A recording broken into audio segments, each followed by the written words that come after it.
बंदी छोड़ सतगुरु रामपाल जी परमेश्वर जी की जय हो। परमपिता परमात्मा सारी सृष्टि के रचनहार, कुल मालिक, असंख्य ब्रह्मांडों के स्वामी, जगत गुरु, तीनों लोकों में प्रवेश करके सबका धारण पोषण करने वाले, राजाधिराज, आत्माधार, नाथों के नाथ, देवों के देव महादेव, सर्वेश्वर महेश्वर, मृत्युंजय, अजरो अमर, आदि अनादि सनातनी प्रभु, जगत पिता जगदीश्वर, श्री श्री 1008 की उपाधि के वास्तविक अधिकारी, अकाल मूरत, शब्द स्वरूपी राम वासुदेव, सर्वगतम ब्रह्म, परम पूज्य, प्रथम पूज्य, परम संत, परम पुरुष, परम धनी, परम दयालु, सत्य कबीर, हक्का कबीर, अल्लाहु कबीर, अल्लाहु अकबर, बाखबर, अल्लाह ताला,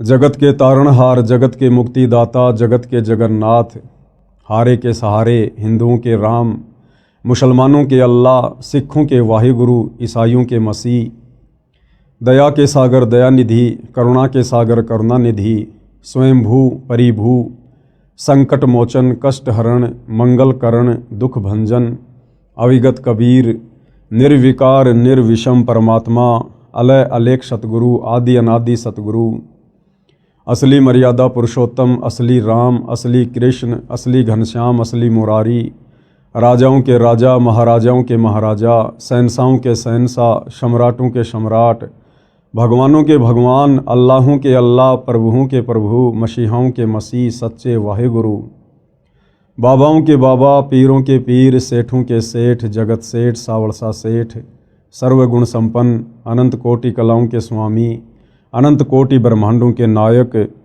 योगियों में महायोगी, ध्यानियों में महाध्यानी, सिद्धों में परम सिद्ध, ज्ञानियों में तत्वज्ञानी, ब्रह्म ज्ञानी, महाज्ञानी, परम ज्ञानी, सर्वश्रेष्ठ ज्ञानी, विज्ञानी, युवा कबीर, समर्थ कबीर, असमवात, अमित ओजा, सच्चे रहनुमा, करीम अल्लाह, सुभान अल्लाह, दुनिया के अंतिम पैगंबर, 8 सितंबर 1951 से गांव धनाना, जिला सोनीपत, हरियाणा, भारतवर्ष की पवित्र भूमि पर प्रकट रियल कल्कि भगवान श्री नारायण साकार हरि, श्री बाबा साहेब, नूर अनंत परमात्मा, सच्चे दरवेश, सच्चे बाखबर, संत श्रोमणी सतगुरु रामपाल जी परमेश्वर जी के चरण कमल में साध संगति से जुड़े हुए देश विदेश से आप और हम सभी सत्सेवक भाई बहनों का अनंत कोटि दंडवत प्रणाम। भाई और बहनों, बहुत बड़ी रजा, बहुत बड़ी मेहर पूज्य गुरुदेव भगवान की, परमेश्वर रामपाल जी की, जिनके शुभ आशीर्वाद से, विशेष आशीर्वाद से, उन्हीं के कर कमल से लिखित पवित्र पुस्तक हिंदू साहिबान नहीं समझे गीता वेद पुराण, इस पवित्र पुस्तक के ऊपर वीडियो बनाने की श्रृंखला शुरू हुई है। इस श्रृंखला में आज हमारा ये पहला वीडियो है और विशेषकर हिंदू समाज से जुड़े हुए उन सभी भाई बहनों से मैं निवेदन करूंगा, प्रार्थना करूंगा, विनती करूंगा कि आप जी इस पवित्र पुस्तक को बहुत ही ध्यानपूर्वक और धैर्यपूर्वक देखने का कष्ट करें। देखिए, जब तक हम किसी के विचार नहीं सुनेंगे, हम किसी के विषय में जानेंगे नहीं, तो हमें उनके विषय में कभी भी पता नहीं चलेगा। और यदि हम लोगों की कही हुई बातों को सुनकर या भेड़ चाल में वर्तमान में जो दुनिया चल रही है, अगर हम भी उसी चाल का हिस्सा बनकर किसी को जज करने, केवल शास्त्र अनुकूल सत भक्ति सच्चे सतगुरु से लेकर करके मोक्ष प्राप्ति के लिए मिला है। और यदि हमने इस मनुष्य जन्म से शास्त्र अनुकूल सत भक्ति सच्चे सतगुरु से उपदेश लेकर नहीं की, तो भाई और बहनों, परमपिता परमेश्वर हमें अगला जन्म लक 84 में देंगे।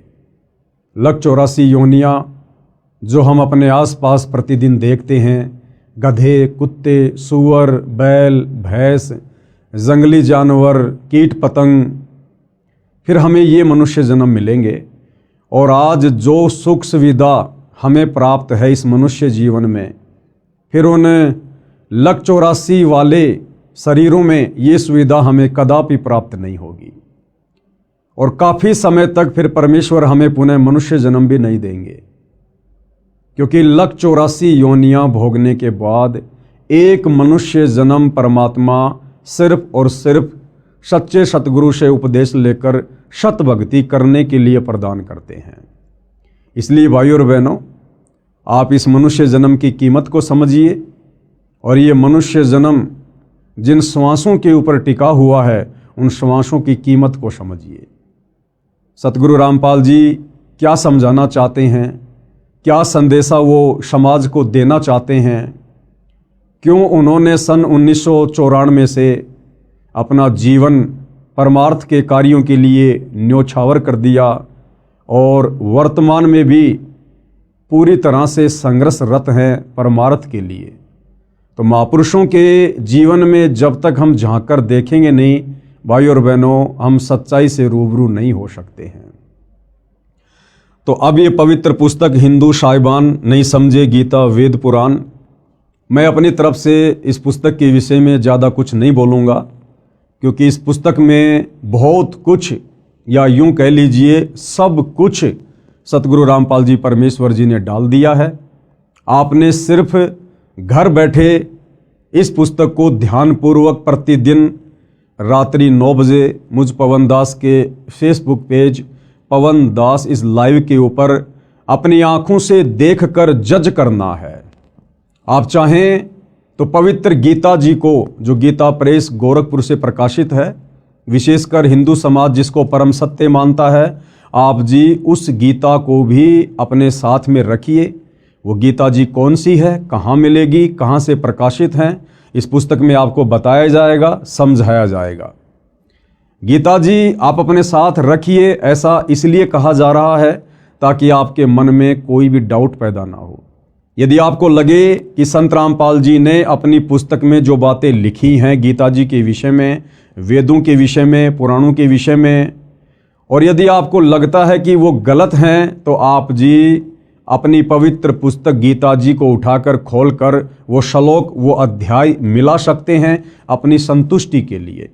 अन्यथा सतगुरु रामपाल जी ने तो अक्षर अक्षर परम सत्य ही लिखा है। तो भाइयों और बहनों, अब हम सीधा पुस्तक की ओर चलते हैं और ये पवित्र पुस्तक समाज को क्या संदेशा देना चाहती है, इस पर हम विचार करेंगे। हिंदू साहिबान नहीं समझे गीता वेद पुराण। आज हम इसके प्रथम अध्याय को लेते हैं। सबसे पहले 2 शब्द। विश्व के सब भाइयों तथा बहनों को मेरा सत सत प्रणाम। भाई और बहनों, अभी हम नादान हैं, अध्यात्म से अपरिचित हैं। जिस समय हम अध्यात्म की गहराई को छुएंगे, हम शास्त्र अनुकूल सत भक्ति को ग्रहण करेंगे, सतगुरु रामपाल जी को सतगुरु के रूप में धारण करेंगे, उस समय आपको बहुत ज़्यादा पछतावा होगा। किस बात को लेकर? कि हम नादान प्राणियों को समझाने के लिए सतगुरु रामपाल जी हमें कह रहे हैं सत सत प्रणाम, जबकि अनंत बार कोटि कोटि प्रणाम हम लोगों ने सतगुरु रामपाल जी के चरणों में कहना चाहिए। परंतु अभी हम अध्यात्म से अनजान हैं, नादान हैं, भ्रमित हैं। हर धर्म के प्रत्येक धर्म गुरु ने समस्त समाज के अनुयायियों को शास्त्र विरुद्ध साधना पर लगाकर भक्ति और भगवान से कोसों दूर कर दिया है, और भगत समाज सच्चे गुरु की पहचान करना भी भूल चुका है। क्योंकि किसी भी धर्म का व्यक्ति हो, वो केवल उस धर्म की पुस्तकों का नाम तो जानता है, लेकिन पुस्तकों के अंदर ज्ञान क्या छुपा हुआ है, वो पुस्तकें कहना क्या चाहती हैं, समझा क्या रही हैं, वो ना हमारे धर्म गुरुओं को पता है और ना आम नागरिकों को पता है। और जब हमें इस बात का पता चलेगा सतगुरु रामपाल जी से उपदेश लेकर या उनके सत्संग सुनकर, उसके बाद ये जो शब्द यहाँ लिखे हुए हैं इस पुस्तक में सतगुरु रामपाल जी की तरफ से कि सत सत प्रणाम, उसके बाद हम उनके चरण कमल में कहेंगे गुरुदेव भगवान के चरण कमल में अनंत कोटि दंडवत प्रणाम। हिंदू साहिबानों से मेरा निवेदन है कि इस पुस्तक को निष्पक्ष बुद्धि से दिल थाम कर पूरा पढ़ना। हिंदू समाज के लिए यह पुस्तक संजीवनी है तथा वरदान सिद्ध होगी। आपने संजीवनी बूटी का तो नाम सुना होगा। जब लक्ष्मण जी के प्राण संकट में थे तो हनुमान जी को सेवा दी गई द्रोणागिरी पर्वत से संजीवनी बूटी लाने की। हनुमान जी संजीवनी बूटी लेकर आए, उसका रस श्री लक्ष्मण जी के मुख में डाला गया, तब वे कोमा से बाहर आए, वे होश में आए।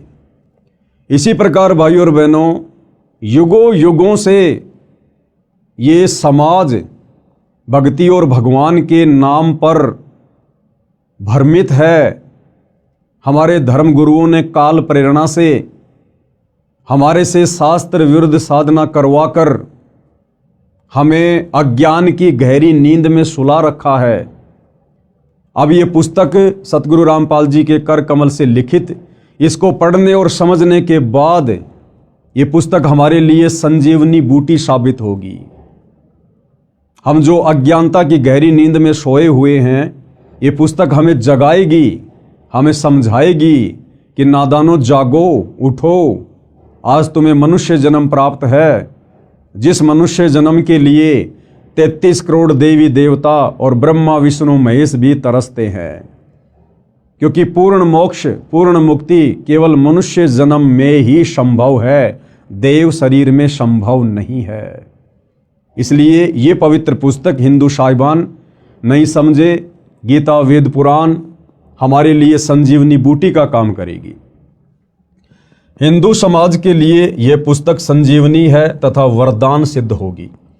निवेदन, भगतात्मा हिंदुओं से मेरा करबद्ध निवेदन है कि इस पुस्तक के अमृत ज्ञान के सत्य तथा असत्य को जानने के लिए आप गीता प्रेस गोरखपुर से प्रकाशित व मुद्रित तथा श्री जयदयाल गोविंदका जी द्वारा अनुवादित पदछेद अन्वय साधारण भाषा टीका सहित श्रीमद् भगवत गीता साथ रखें। ये पवित्र गीता जी कौन सी पुस्तक है, क्या इसका नाम है? इसी पुस्तक को आप जी किसी भी धार्मिक पुस्तकों की दुकान से खरीद कर अपने घर ला सकते हैं और सतगुरु रामपाल जी के कर कमल से लिखित इस पुस्तक से मिलान कर सकते हैं, ताकि आपको कोई डाउट ना रहे, आपको कोई शंका ना रहे। आगे बढ़ते हैं भाइयों और बहनों, हम इस पुस्तक में अजब आनंद आएगा, क्योंकि इसमें अनुवादक ने शब्दों के अर्थ आमने सामने भिन्न भिन्न किए हैं। अन्य अनुवादकों ने ऊपर संस्कृत में मूल पाठ रखा है, नीचे केवल अनुवाद सीधा किया है, शब्दों के अर्थ भिन्न भिन्न नहीं किए हैं। यदि मुझ पर भरोसा करो तो उस गीता की भी आवश्यकता नहीं है, क्योंकि मैंने उसी पुस्तक की फोटोकॉपी लगाई है। भाइयों और बहनों, सतगुरु रामपाल जी क्या कह रहे हैं कि यदि आप मुझ पर विश्वास करते हैं कि भाई सतगुरु रामपाल जी एक संत हैं, महापुरुष हैं, सतगुरु हैं, और सुना है कि सच्चे संत कभी भी समाज को उल्टी दिशा प्रदान नहीं करते हैं। सच्चे संत तो पथ भ्रष्ट समाज को शास्त्र अनुकूल साधना पर लगाकर उन्हें जीवन दान देते हैं। यदि आपको सतगुरु रामपाल जी पर इतना विश्वास है, इतना भरोसा है, तो फिर आपको वो गीता प्रेस गोरखपुर से प्रकाशित गीता भी लाने की आवश्यकता नहीं पड़ेगी, क्योंकि उसी पुस्तक के रेफरेंस फोटोकॉपी के रूप में आप और हमें समझाने के लिए परम संत सतगुरु रामपाल जी ने इस पुस्तक में प्रयोग किए हैं। पुस्तक हिंदू साहिबान नहीं समझे गीता वेद पुराण का आधार सूक्ष्म वेद यानी तत्व ज्ञान है। समझने के लिए प्रमाण वेदों, गीता, महाभारत तथा पुराणों आदि शास्त्रों से लिए हैं। सूक्ष्म वेद में कहा है कि ब्रह्मा विष्णु तथा महेशा तीनों देव दयालु हमेशा, तीन लोक का राज है ब्रह्मा विष्णु महेश, तीनों देवता कमल दल बसै ब्रह्मा विष्णु महेश, प्रथम इनकी वंदना फिर सुन सतगुरु उपदेश।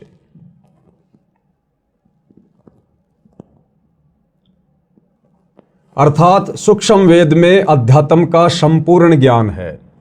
भाइयों और बहनों, ध्यान देना, यहाँ पर सतगुरु रामपाल जी ने इस पुस्तक का आधार बताया है सूक्ष्म वेद।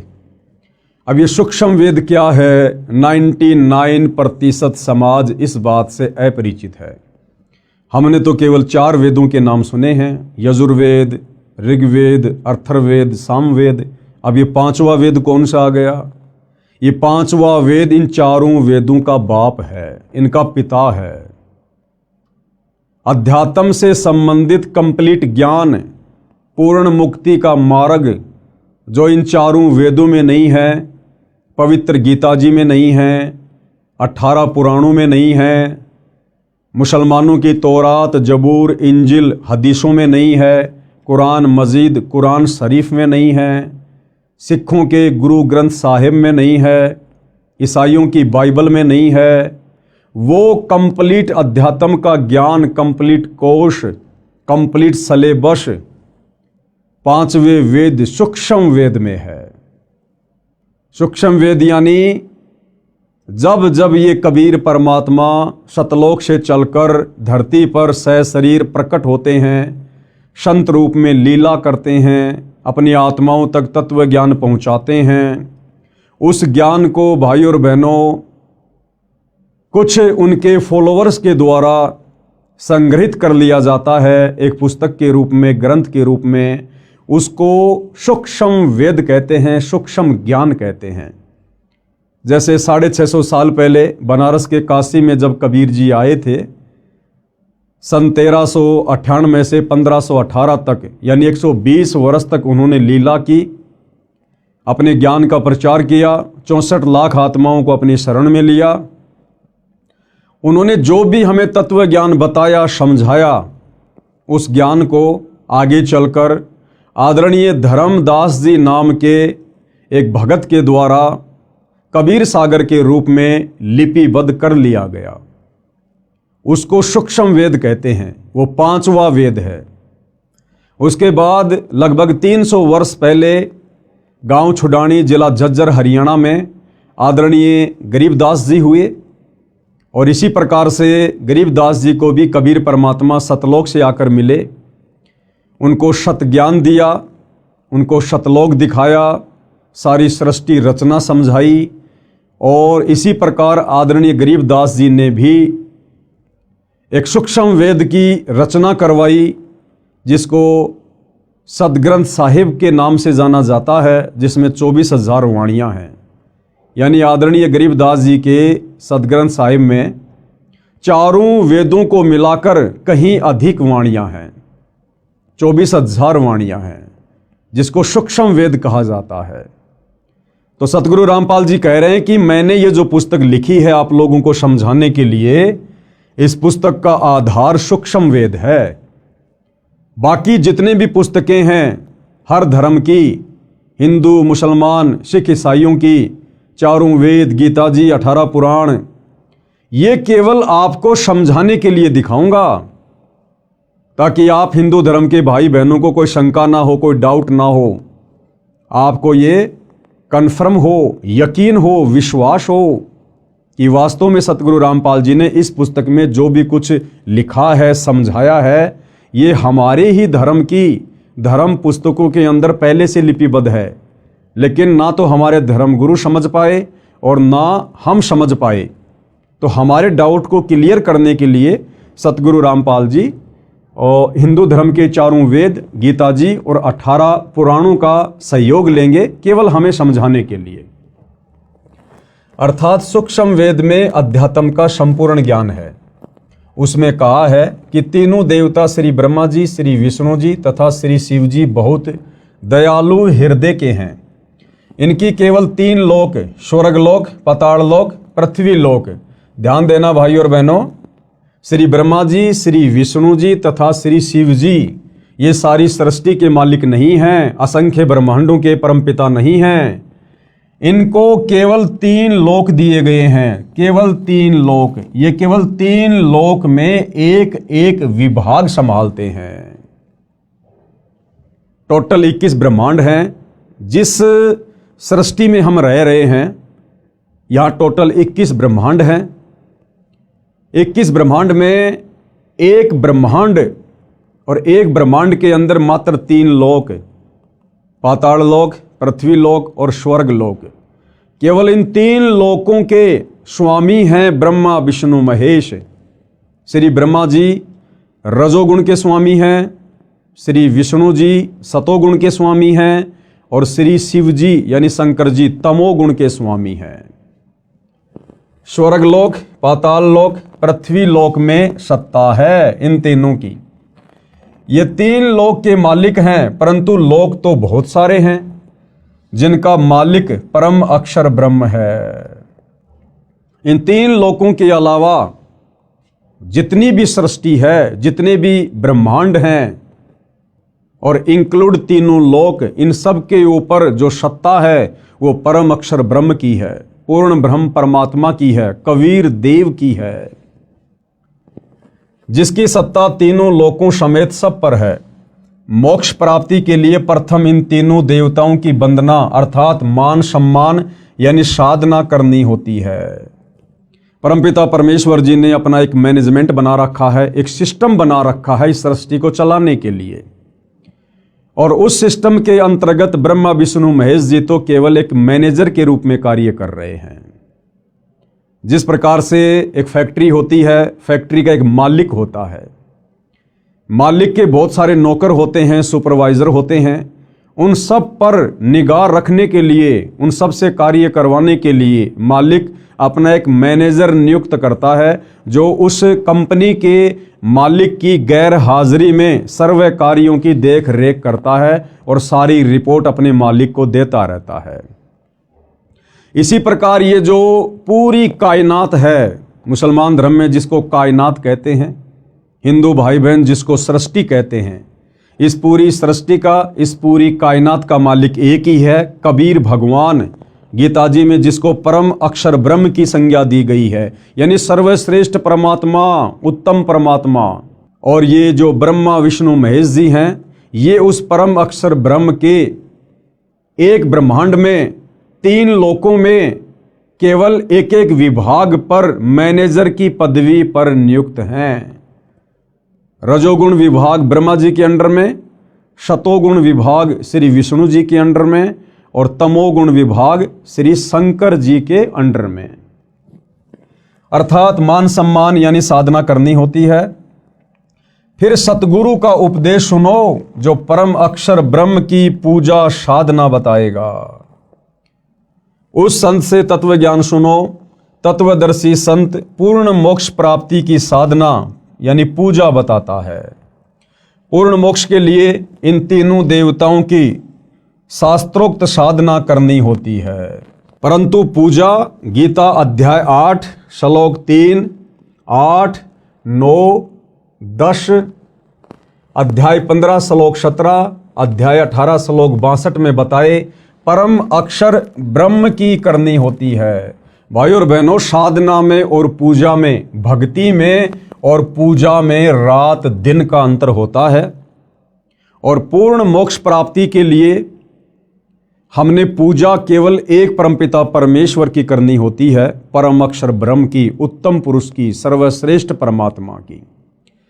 बाकी हम जिस लोक में रह रहे हैं, ब्रह्मा विष्णु महेश यहाँ के मैनेजर हैं तीनों गुणों के, तो हमने साधना इनकी भी करनी पड़ेगी।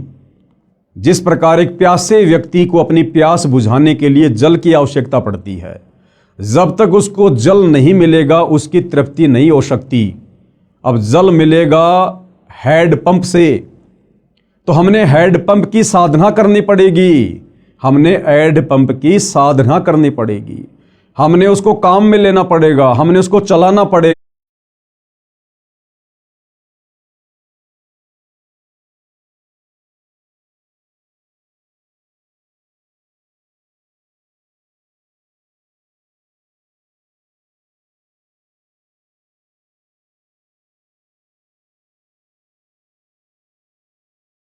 तो इसी प्रकार भाइयों और बहनों, पूर्ण मोक्ष के लिए, पूर्ण मुक्ति के लिए, सनातन परम धाम सतलोक में जाने के लिए हमने पूजा तो करनी पड़ेगी परम अक्षर ब्रह्म की, कबीर देव की। लेकिन उसके लिए हमने साधना करनी पड़ेगी यहाँ के तीनों देवताओं की। हमारा ये जो मनुष्य शरीर है, स्त्री या पुरुष का, इसमें कमल दल हैं जिनमें देवी देवताओं का वास है। आगे चलकर इसी पुस्तक में हम पढ़ेंगे। तो हमने केवल साधना करनी है ब्रह्मा विष्णु महेश जी की, जबकि पूजा सतगुरुदेव के बताए अनुसार परम अक्षर ब्रह्म की ही करने से हमारी मुक्ति होगी, हमारा मोक्ष होगा। परम अक्षर ब्रह्म को गीता अध्याय 8 श्लोक 9 तथा अध्याय 15 श्लोक 17 में गीता ज्ञान देने वाले ने अपने से अन्य बताया है। अब वो परम अक्षर ब्रह्म कौन है, उत्तम पुरुष कौन है, पूजा के योग्य एक परमात्मा कौन है, उसकी जानकारी गीता के ज्ञान देने वाले भगवान ने।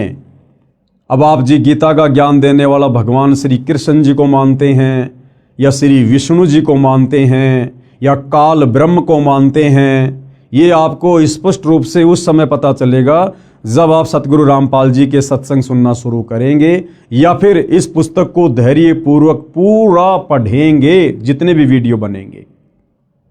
तो गुरुदेव भगवान कह रहे हैं कि वो जो परम अक्षर ब्रह्म है, केवल उसी की पूजा का विधान है। उस परम अक्षर ब्रह्म को गीता के ज्ञान देने वाले भगवान ने अपने से अन्य बताया है। यानी इस पवित्र पुस्तक गीता जी का ज्ञान देने वाला भगवान अर्जुन से कह रहा है कि अर्जुन, मेरी भक्ति से पूर्ण मुक्ति नहीं है, पूर्ण मोक्ष नहीं है। अगर तुझे सनातन परम धाम में जाना है, पूर्ण मोक्ष प्राप्त करना है, तुझे कभी भी लक 84 में गधा कुत्ता सूअर नहीं बनना है, नरक में स्वर्ग में नहीं जाना है। तुझे केवल सनातन परम धाम में जाना है, जहां जाने के बाद प्राणी फिर कभी लौटकर इस संसार में वापस दुख भोगने के लिए नहीं आता है। वो परम अक्षर ब्रह्म, वो तो मेरे से अलग है, मेरे से अन्य है। और गीता जी में गीता ज्ञान देने वाला भगवान कहां कहां किन किन श्लोकों में अपने से अन्य उस परम अक्षर ब्रह्म की जानकारी दे रहा है, आपको इस पुस्तक में स्पष्ट रूप से पढ़ने और देखने को मिलेगा।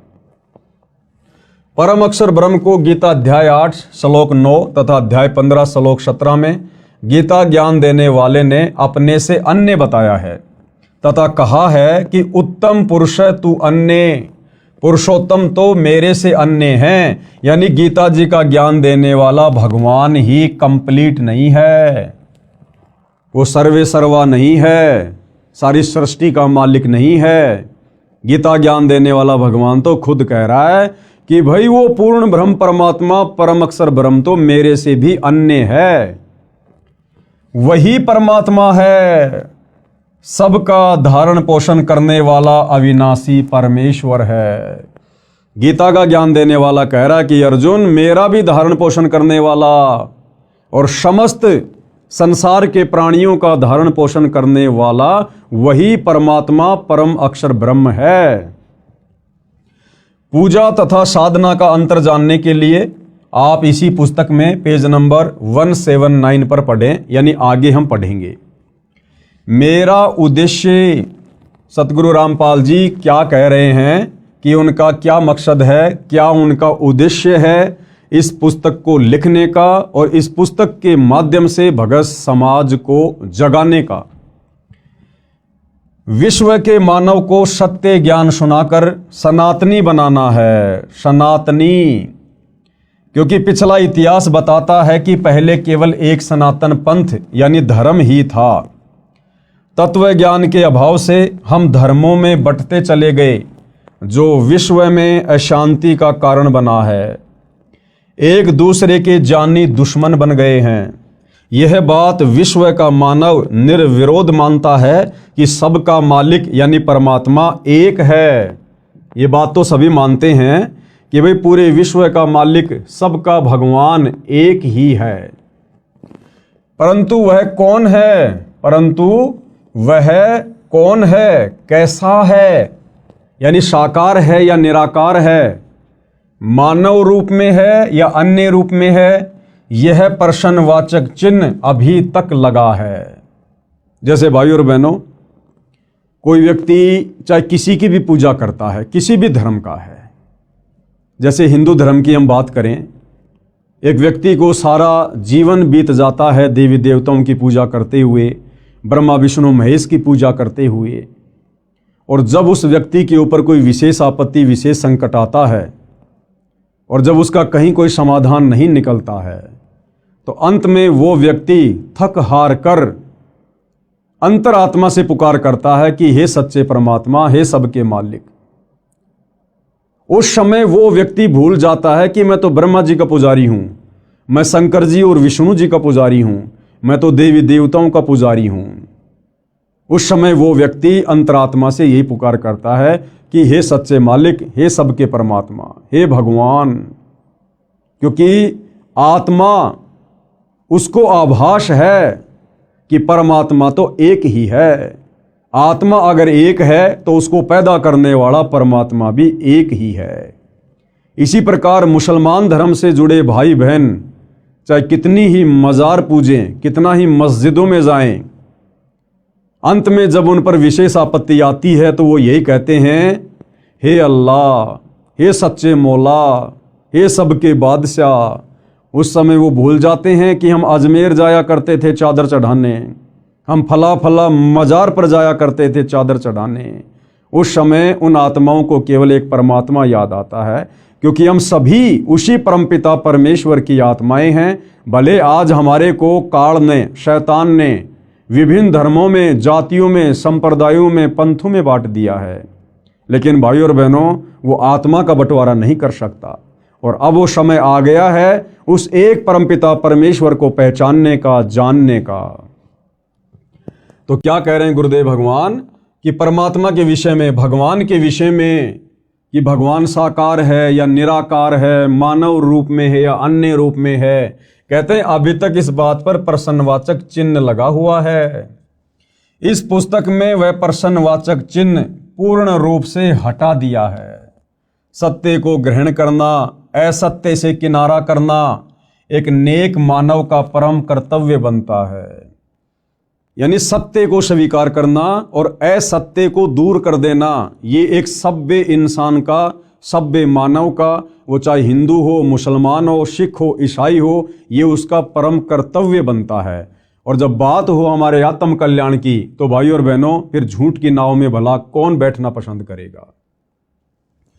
इस पुस्तक में एक शब्द भी चारों वेदों व वेदों के सार श्रीमद् भगवत गीता, पुराणों तथा सूक्ष्म वेद से बाहर नहीं है। ये जो पवित्र पुस्तक सतगुरु रामपाल जी ने अपने कर कमल से लिखकर समाज में प्रस्तुत की है, इस पुस्तक में आपको जो भी ज्ञान मिलेगा, विशेषकर हिंदू धर्म से जुड़े भाई बहनों को कंप्लीट ज्ञान हमारे हिंदू धर्म के पवित्र धर्म ग्रंथों के अंदर वाला ही है।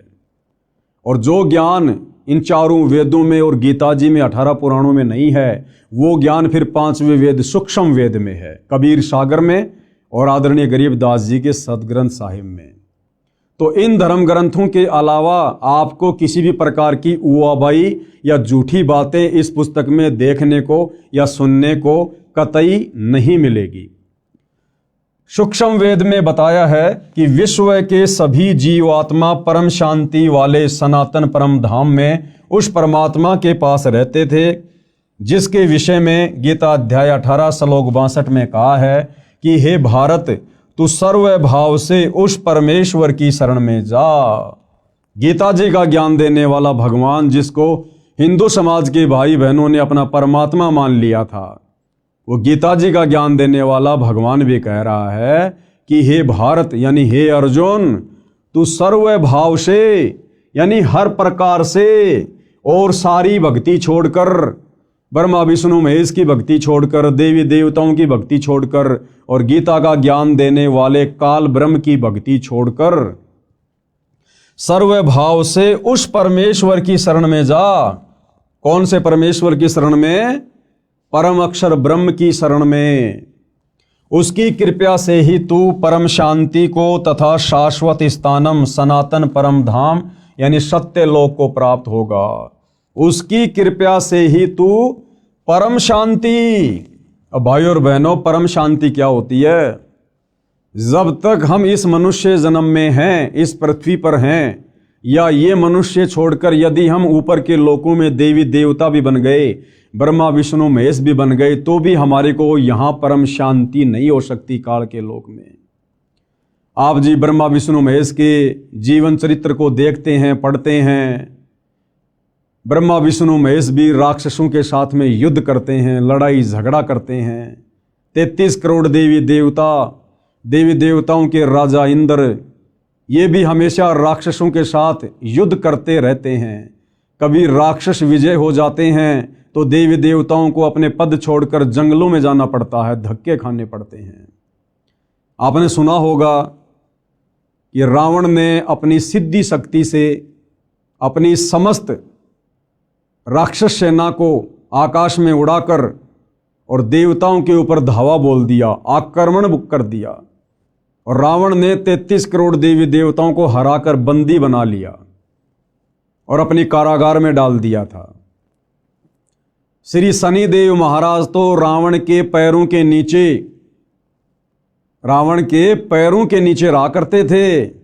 जैसे आप और हम भाई बहन जूते झाड़ने के लिए हम जिस फुटमेट का प्रयोग करते हैं ना, शनिदेव तो रावण के पैरों के नीचे रहा करता था।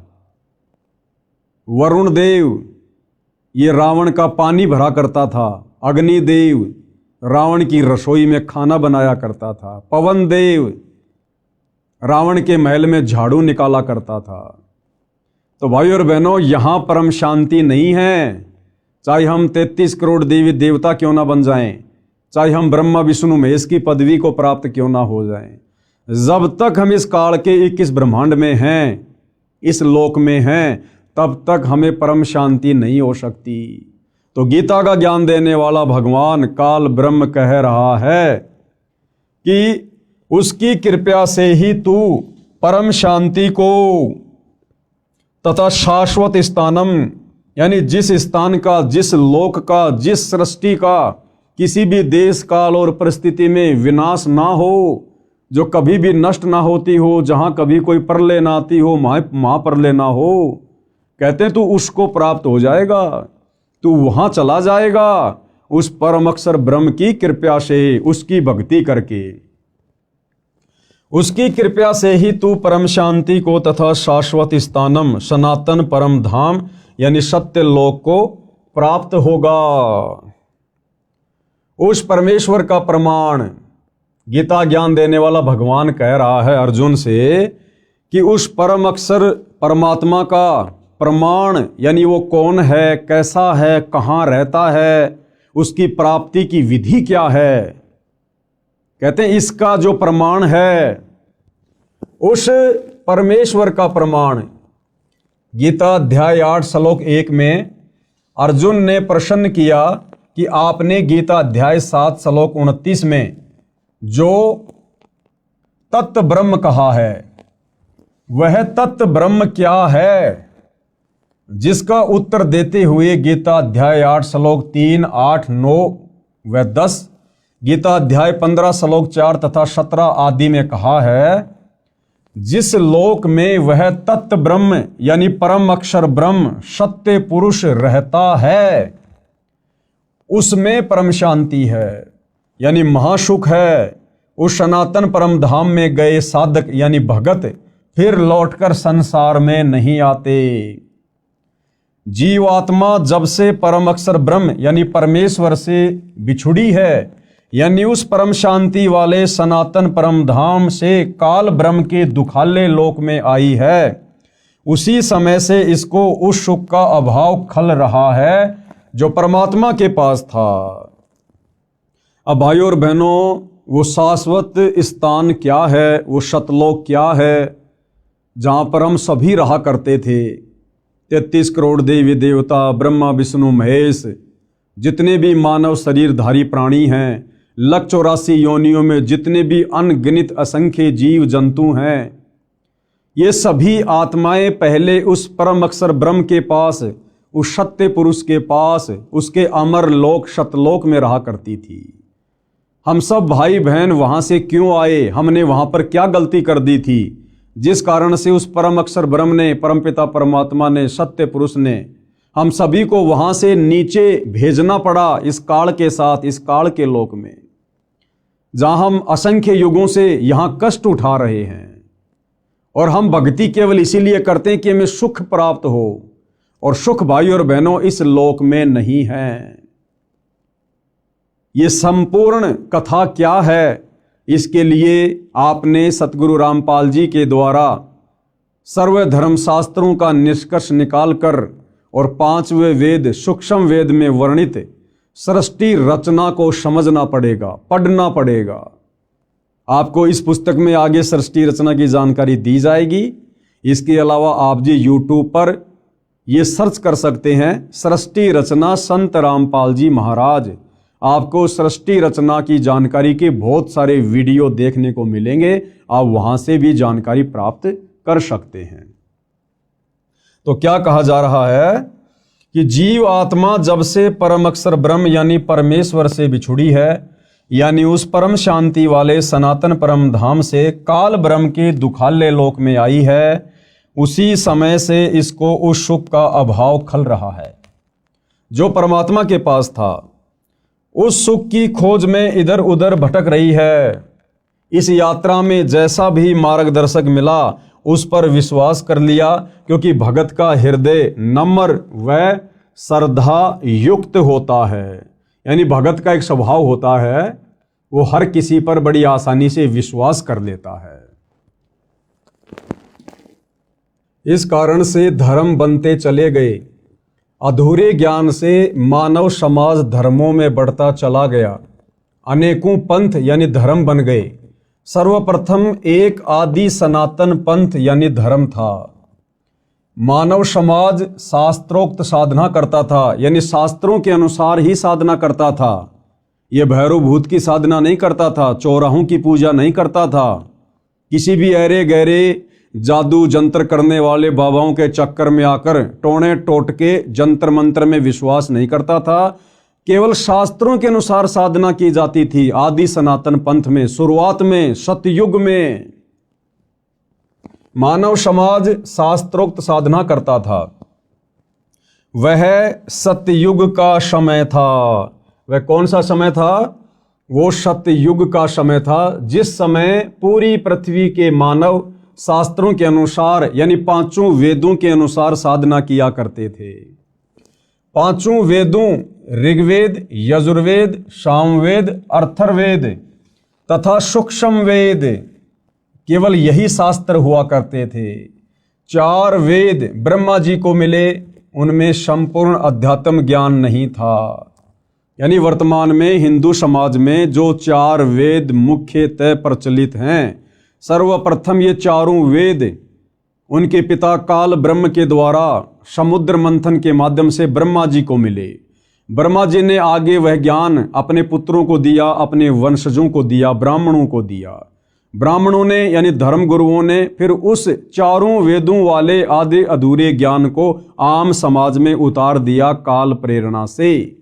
क्योंकि भाइयों और बहनों, ये 21 ब्रह्मांड का स्वामी काल जो गीता जी का ज्ञान दे रहा है श्री कृष्ण जी के अंदर प्रवेश करके, ये नहीं चाहता है कि कोई भी प्राणी मेरे इस लोक से मुक्ति प्राप्त करके सच्ची साधना करके सतलोक चला जाए, जन्म और मरण के झंझट से सदा के लिए मुक्त हो जाए।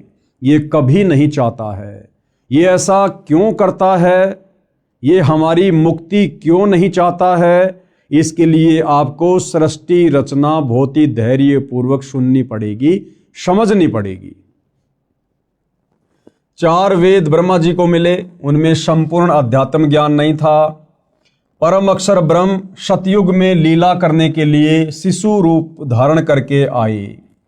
अब भाइयों और बहनों, इन चारों वेदों में कंप्लीट ज्ञान नहीं है, इसलिए कंप्लीट ज्ञान देने के लिए, अध्यात्म का संपूर्ण ज्ञान देने के लिए वो परम अक्षर ब्रह्म कबीर परमेश्वर, वेदों में जिनका नाम है कबीर परमात्मा, कबीर देव, जिसको परम अक्षर ब्रह्म भी कहते हैं, सत्य पुरुष भी कहते हैं, वो परमात्मा स्वयं ही चलकर फिर इस पृथ्वी पर शिशु रूप में प्रकट होता है।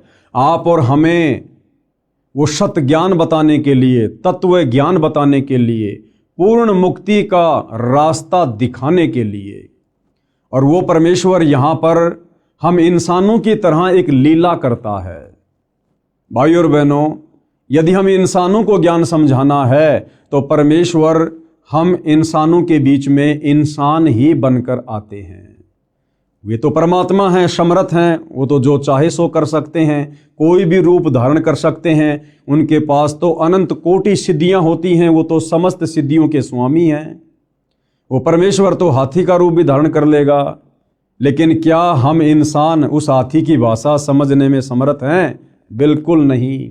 इसलिए उस परमपिता परमेश्वर ने, परम अक्षर ब्रह्म ने, सत्य पुरुष ने, कबीर देव ने, सर्वश्रेष्ठ परमात्मा ने हम मनुष्यों को समझाने के लिए मनुष्यों जैसी लीला करते हुए शिशु रूप में धरती पर प्रकट होना पड़ता है। और वो परमात्मा सतयुग में भी आता है, प्रकट होता है, लीला करता है, अपना ज्ञान बताता है। त्रेता युग में भी आता है, अनेकों बार आता है, बार बार आता है। द्वापर में भी आता है, कलयुग में भी 650 साल पहले कबीर दास नाम से आए हमें ज्ञान समझाने के लिए। उस परमेश्वर जी की वाणी है कि सतयुग में सत सुकृत कह टेरा, त्रेता नाम मुनिंदर मेरा, द्वापर में करुणा में कहाया और कलयुग में नाम कबीर धराया। सतयुग में वो सत्य पुरुष परम अक्षर ब्रह्म कबीर देव सत सुकृत ऋषि के नाम से प्रकट हुए, त्रेता में मुनिंदर ऋषि के नाम से प्रकट हुए, द्वापर में करुणा में ऋषि के नाम से प्रकट हुए और कलयुग में 650 वर्ष पहले कबीर नाम से प्रकट हुए। अधिक जानकारी हम आगे इस पुस्तक में पढ़ेंगे।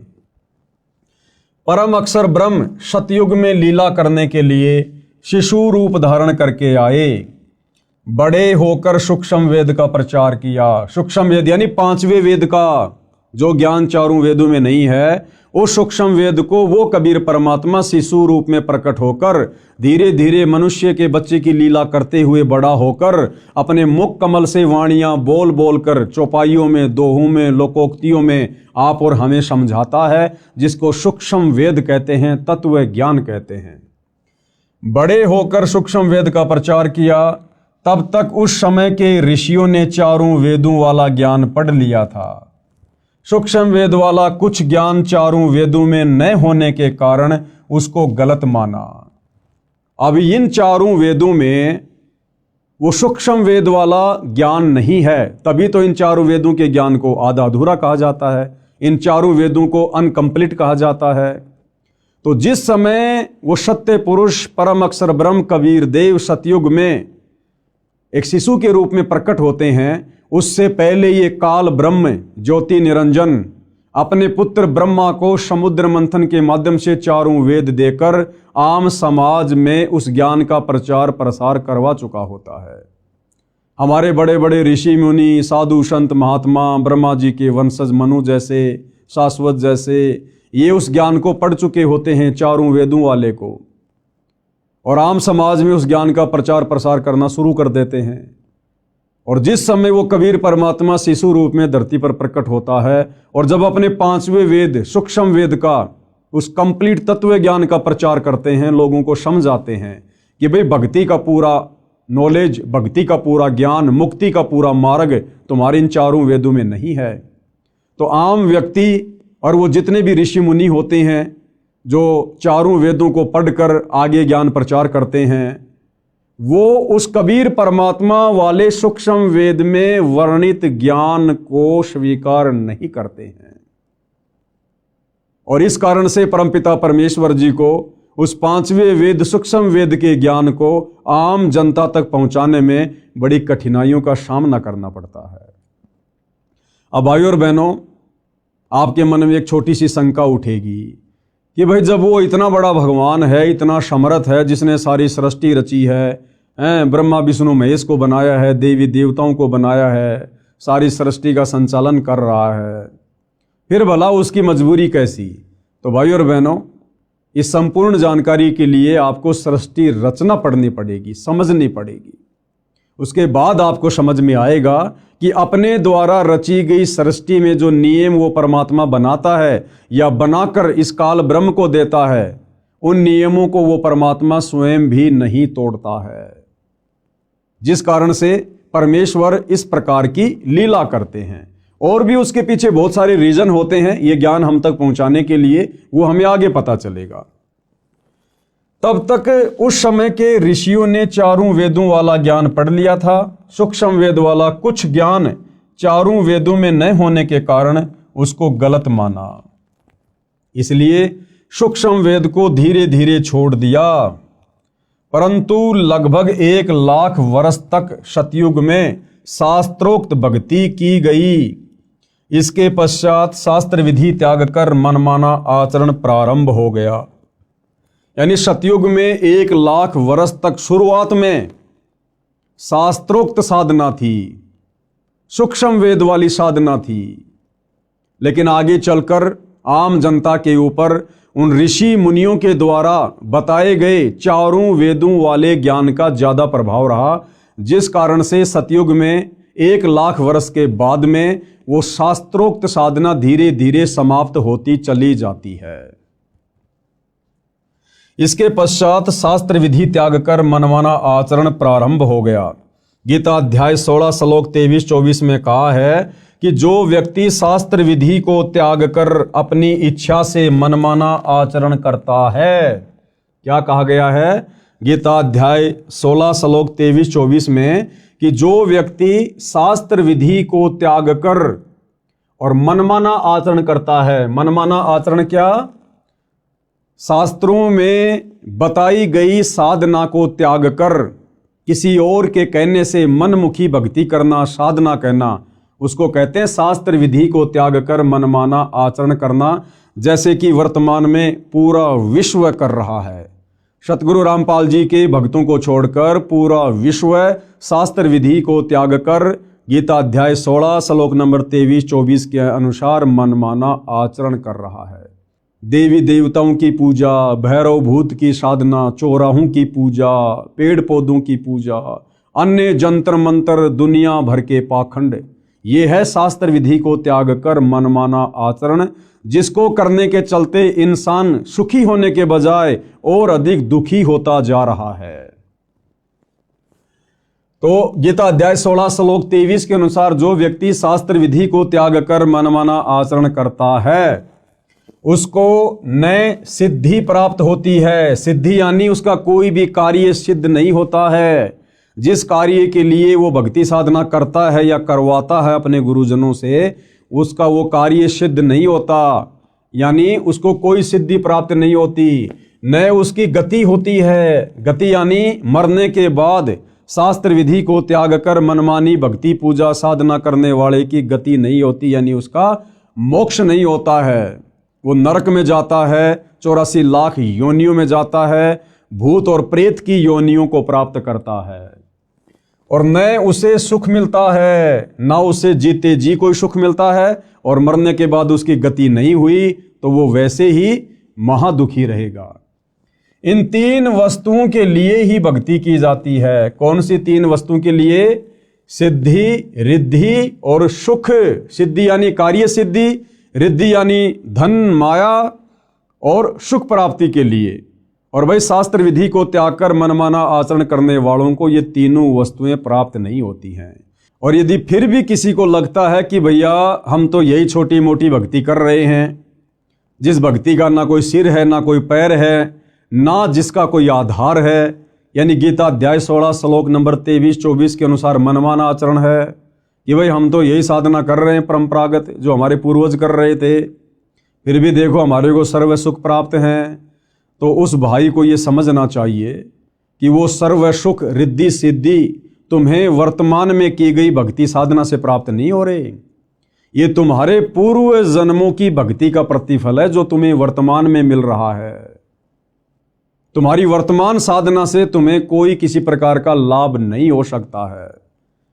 ये जब कभी तुम्हें पहले मनुष्य जन्म प्राप्त था और उस समय तुमने जो और जैसी थोड़ी बहुत शास्त्रों के अनुसार सत भक्ति की, उस सत भक्ति के कारण तुम्हारी जो भक्ति कमाई तुम्हारे भक्ति वाले अकाउंट में जमा हो गई थी, वर्तमान मनुष्य जन्म में केवल तुम्हें उसी भक्ति से वो लाभ हो रहे हैं।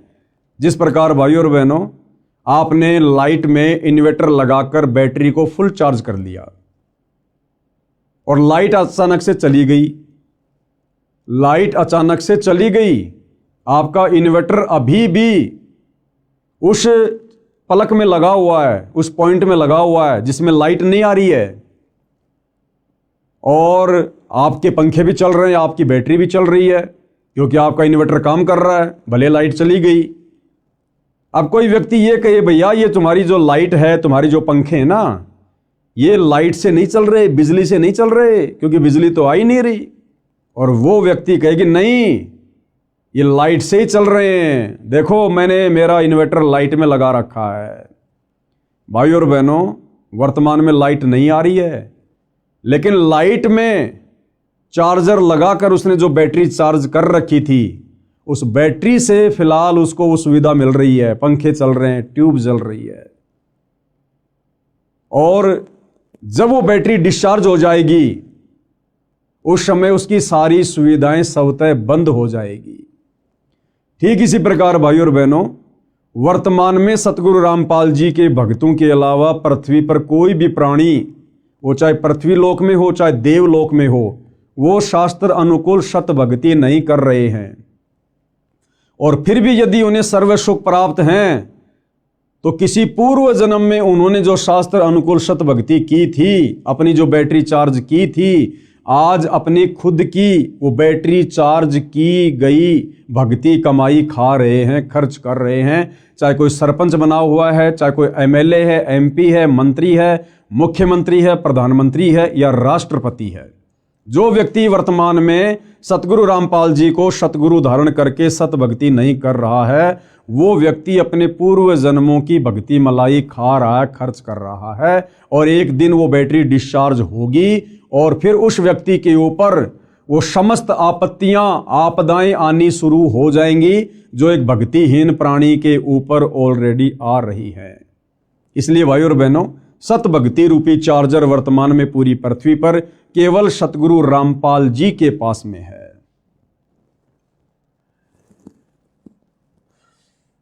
उसको न सिद्धि प्राप्त होती है, न उसकी गति होती है, न उसे सुख मिलता है। इन तीन वस्तुओं के लिए ही भक्ति की जाती है।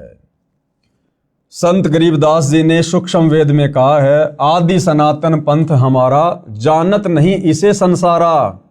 अब ये आदरणीय गरीबदास जी कौन है, इनका सूक्ष्म वेद क्या है, ये सारी जानकारी आपको आगे इसी पुस्तक में मिलेगी। संत गरीबदास जी ने सूक्ष्म वेद में कहा है, आदि सनातन पंथ हमारा और जानत नहीं इसे संसारा। सट दर्शन सब खटपट होई, हमरा पंथ ना पावे कोई। सट दर्शन सब खटपट होई, सट दर्शनी साधु, ये गिरी, पुरी, नागा, वैष्णव, ओगट, इस प्रकार के जो संप्रदाय हैं, इनको सट दर्शनी साधु कहा जाता है। कहते हैं ये तो केवल उआबाई बक रहे हैं, उल्टी साधना कर रहे हैं, मनमाना आचरण कर रहे हैं। इन सट दर्शनी साधु संतों की, इन पंथों की साधना शास्त्रों के अनुसार नहीं है। हमरा पंथ ना पावे कोई। आदरणीय गरीबदास जी कह रहे हैं कि हमारे पंथ में जो शास्त्र अनुकूल साधना है, उसको कोई प्राप्त नहीं कर पा रहा है। इन पंथों से वह पंथ अलैदा, इन सट दर्शनी पंथों से उस परमपिता परमेश्वर का, अक्षर पुरुष का, सत्य पुरुष का जो पंथ है, जो भक्ति मार्ग है, वो अलग है, क्योंकि वो पांचवें वेद सूक्ष्म वेद के ऊपर आधारित है। और पंथों बीच सब ज्ञान है बैदा, और बाकी जितने भी पंथ हैं, धर्म है, उनमें जो ज्ञान है वो बैदा यानी बेकार है, व्यर्थ है, उससे मुक्ति नहीं हो सकती, लक 84 से पीछा नहीं छूट सकता। अर्थात हमारा आदि सनातन पंथ है, जिसको संसार के व्यक्ति नहीं जानते। वह आदि सनातन पंथ सब पंथों से भिन्न है। गीता अध्याय 17 श्लोक 23 में कहा है कि पूरा यानी सृष्टि की आदि में यानी शुरुआत में जिस ब्राह्मण यानी सच्चिदानंद घन ब्रह्म की साधना 3 नामों ओम तत् सत वाली की जाती थी, जो 3 विधि से सुमरण किया जाता है, सब ब्राह्मण यानी भगत यानी साधक उसी वेद जिसमें ये 3 नाम का मंत्र लिखा है उसके आधार से यज्ञ साधना करते थे। विशेष ये 3 नाम मंत्र 4 वेदों में नहीं है, केवल सूक्ष्म वेद में है, 5वें वेद में है। गीता जी अध्याय 17 श्लोक 23 में ओम तत् सत इति निर्देश ब्रह्मण त्रिविध समर्थे, ये जो 3 मंत्र हैं ओम तत् सत, ओम तो सीधा सीधा है, तत् और सत ये सांकेतिक है। ये केवल तत्वदर्शी संत ही बता सकता है, पृथ्वी पर अन्य को नहीं पता कि तत् और सत के रूप में वो वास्तविक भक्ति मंत्र क्या हैं। तो गुरुदेव भगवान कह रहे हैं कि इन 4 वेदों में और गीता जी में ओम तत् सत ये तीनों मंत्र पूर्णतया खुलासे के साथ में नहीं है। उसको देने के लिए स्वयं पूर्ण ब्रह्म परमात्मा अक्षर पुरुष ब्रह्म सत्य पुरुष तत्वदर्शी संत के रूप में धरती पर प्रकट होकर ये ज्ञान देता है, जिसके विषय में आगे हम गीता जी में पढ़ेंगे। जिसमें ये 3 नाम का मंत्र लिखा है उसके आधार से यज्ञ साधना करते थे।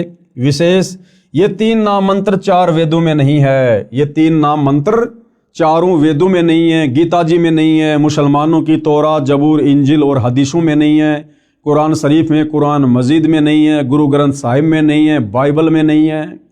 और इन 3 नामों को प्राप्त किए बिना भाई और बहनों हमारी पूर्ण मुक्ति नहीं हो सकती।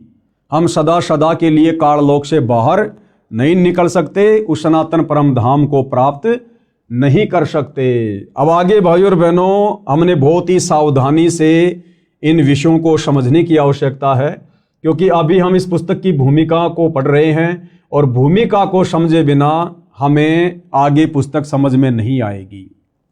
अब विशेषकर हिंदू समाज में एक शब्द बड़ा प्रचलित है, हर कोई कहेगा हम तो सनातनी हैं, हम सनातनी हैं, हमारा सनातन धर्म है, सनातन धर्म है। जबकि सतगुरु रामपाल जी और उनके भक्तों के अलावा, सतगुरु रामपाल जी के यथार्थ 13वें कबीर पंथ के पंथियों के अलावा इस धरती पर कोई भी व्यक्ति, चाहे वो चारों शंकराचार्य हों या संत महंत मंडलेश्वर हों, उन लोगों को सनातन के स का भी ज्ञान नहीं है, स का भी। ये सनातन क्या है, सनातनी धर्म क्या है, सनातनी पूजा क्या है, अब आपको विस्तार से सुनने और समझने को मिलेगा।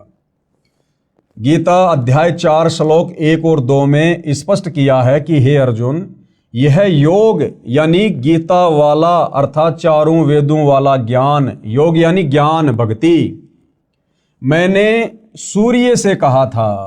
बहुत सारे भाई बहन अपनी नासमझी के चलते, अपने आधे अधूरे आध्यात्मिक ज्ञान के चलते गीता जी के अध्याय 4 श्लोक 1 और 2 में जो स्पष्ट किया गया है कि हे अर्जुन, ये योग यानी ज्ञान, गीता वाला ज्ञान अर्थात 4 वेदों वाला ज्ञान, क्योंकि ये जो गीता जी है ये 4 वेदों का सार है, 4 वेदों का निष्कर्ष है। 4 वेद मिलाकर बहुत मोटे हो जाते हैं, इसलिए ये वेदों वाला ज्ञान ये गीता जी के रूप में कन्वर्ट कर दिया गया। तो 4 वेद कहो या गीता जी कहो, बात एक ही है, 4 वेदों का सार है गीता जी। तो गीता ज्ञान देने वाला भगवान अर्जुन से कह रहा है कि भाई ये जो गीता वाला ज्ञान है ना, ये जो भक्ति की जानकारी है ना, ये सबसे पहले मैंने सूर्य देव को बताई थी, सूर्य देव को समझाई थी, ये ज्ञान सबसे पहले मैंने उसको दिया था। अब बहुत सारे भाई बहन कह देंगे कि भाई ये सूर्य जो आग का गोला है ये भला कैसे ज्ञान समझेगा। भाई यहां पर उस आग के गोले सूर्य को ज्ञान समझाने की बात नहीं कही जा रही। 33 करोड़ देवी देवताओं में एक देव है जिसका नाम है सूर्य देव। ये जो आग का गोला सूर्य है जो हमें रोशनी देता है, ये एक अलग वस्तु है।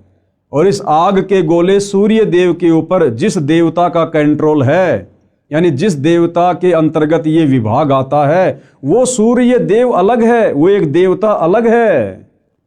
जिस प्रकार जल का देवता है वरुण देव, तो जल अलग है, वरुण देव अलग है। वायु का देवता है पवन देव, तो पवन देव अलग है और वो वायु, वो डिपार्टमेंट अलग है। जिस प्रकार भाई और बहनों परिवहन मंत्री होता है, परिवहन मंत्री, अब परिवहन मंत्री कोई ट्रेन, बस या अन्य कोई साधन थोड़ी होता है। परिवहन मंत्री कोई अलग होता है, उसका नाम अलग होता है, और परिवहन विभाग के ऊपर उस परिवहन मंत्री का कंट्रोल होता है। इसी प्रकार ये जो आग का गोला सूर्य है, ये अलग है, और इस आग के गोले सूर्य के ऊपर जिस देवता का कंट्रोल है वो सूर्य देव अलग है। वो आप और हमारी तरह मनुष्य शरीर में है, वो देव शरीर में है। तो ये ज्ञान सबसे पहले गीता ज्ञान देने वाले भगवान ने, ब्रह्म ने इस सूर्य देव को बताया था। सूर्य ने अपने पुत्र मनु से कहा, मनु ने अपने पुत्र इक्ष्वाकु को कहा। इसके बाद ये ज्ञान कुछ राज ऋषियों ने समझा, उसके पश्चात ये ज्ञान नष्ट हो गया, यानी लुप्त हो गया। फिर यानी ये चारों वेदों वाला ज्ञान भी धीरे धीरे आगे चलकर नष्ट होता चला गया। जैन संस्कृति कोश नामक पुस्तक में पेज नंबर 175 177 पर कहा है कि तीर्थकर ऋषभ देव की जीवन घटनाएं, तीर्थकर ऋषभ देव की जीवन घटनाएं। तीर्थकर ऋषभ देव अंतिम कुलकर नाभिराज के पुत्र थे। उनकी माता मरु देवी थी। वे इक्ष्वाकु वंशी नाभिराज अयोध्या के एक लोकप्रिय राजा थे। तरुण यानी युवा होने पर नाभिराज ने ऋषभ देव का विवाह सुनंदा और सुमंगला से कर दिया। सुनंदा ने तेजस्वी पुत्र बाहुबली और पुत्री सुंदरी को जन्म दिया, और सुमंगला ने भरत सहित 99 पुत्रों और ब्राह्मी पुत्री को जन्म दिया। समय आने पर ऋषभ देव ने भरत को अयोध्या का, बाहुबली को तक्षशिला का और शेष युवराजों को उनकी योग्यता अनुसार राज्य सौंपकर संसार त्याग दिया और दीक्षा लेकर साधना में लीन हो गए। साधना काल में पाणिपात्री ऋषभ देव 1 वर्ष तक निराहार रहे, यानी भूखे रहे। बाद में बाहुबली के पुत्र श्रेयांश कुमार ने इक्षु रस यानी गन्ने का रस देकर उनकी इस निराहार व्रति को तोड़ा। लगातार 1000 वर्ष तक तपस्या करने वाले मुनि ऋषभ देव ने अंत में केवल ज्ञान प्राप्त किया और धर्म देशना यानी नाम उपदेश देना प्रारंभ कर दिया। प्रथम धर्म देशना भरत के पुत्र मरीचि को दी, जो बाद में जैन धर्म के 24वें तीर्थकर महावीर वर्धमान बने। पवित्र गीता में क्या कहा है, कृपया पढ़ें व विचार करें। गीता अध्याय 6 श्लोक 16 में कहा है कि हे अर्जुन, यह योग यानी भक्ति साधना न तो बिल्कुल न खाने वाले की, यानी जो व्यक्ति व्रत रखता है, कुछ भी नहीं खाता है, गीता जी कह रही है कि उस व्यक्ति की भक्ति साधना कभी भी सफल नहीं हो सकती। बिल्कुल भी न खाना यानी व्रत रखना। यह योग यानी भक्ति साधना न तो बिल्कुल न खाने वाले की यानी व्रत करने वाले की सिद्ध होती है, यानी बिल्कुल भी सिद्ध नहीं होगी, न अधिक खाने वाले की, न अधिक सोने वाले की, न अधिक जागने वाले की सिद्ध होती है। ध्यान देने योग्य, आगे गुरुदेव क्या कह रहे हैं कि ध्यान देने योग्य बातें हैं। श्री ऋषभ देव जी ने गीता ज्ञान यानी चारों वेदों शास्त्रों में बताई साधना की विपरीत शास्त्र विधि को त्याग कर मनमाना आचरण अपनी इच्छा से किया, जिसे कोई लाभ नहीं हुआ, न होना था। यानी ऋषभ देव जी जो कि सतयुग में हुए थे, ऋषभ देव जी ने शास्त्रों में वर्णित साधना को त्याग कर, यानी चारों वेदों में जो भक्ति साधना लिखी हुई है उसका त्याग करके और मनमाना आचरण करना शुरू कर दिया था। और 1000 वर्ष तक वो निराहार रहे। और उसके बाद जब उन्होंने सबसे पहले नाम उपदेश देना शुरू किया तो सबसे पहला उपदेश ऋषभ देव जी ने अपने पोते मारीच को दिया, मारीची को दिया। और वही मारीची वाली आत्मा आगे चलकर जैन धर्म में 24वें तीर्थकर महावीर स्वामी कहलाए।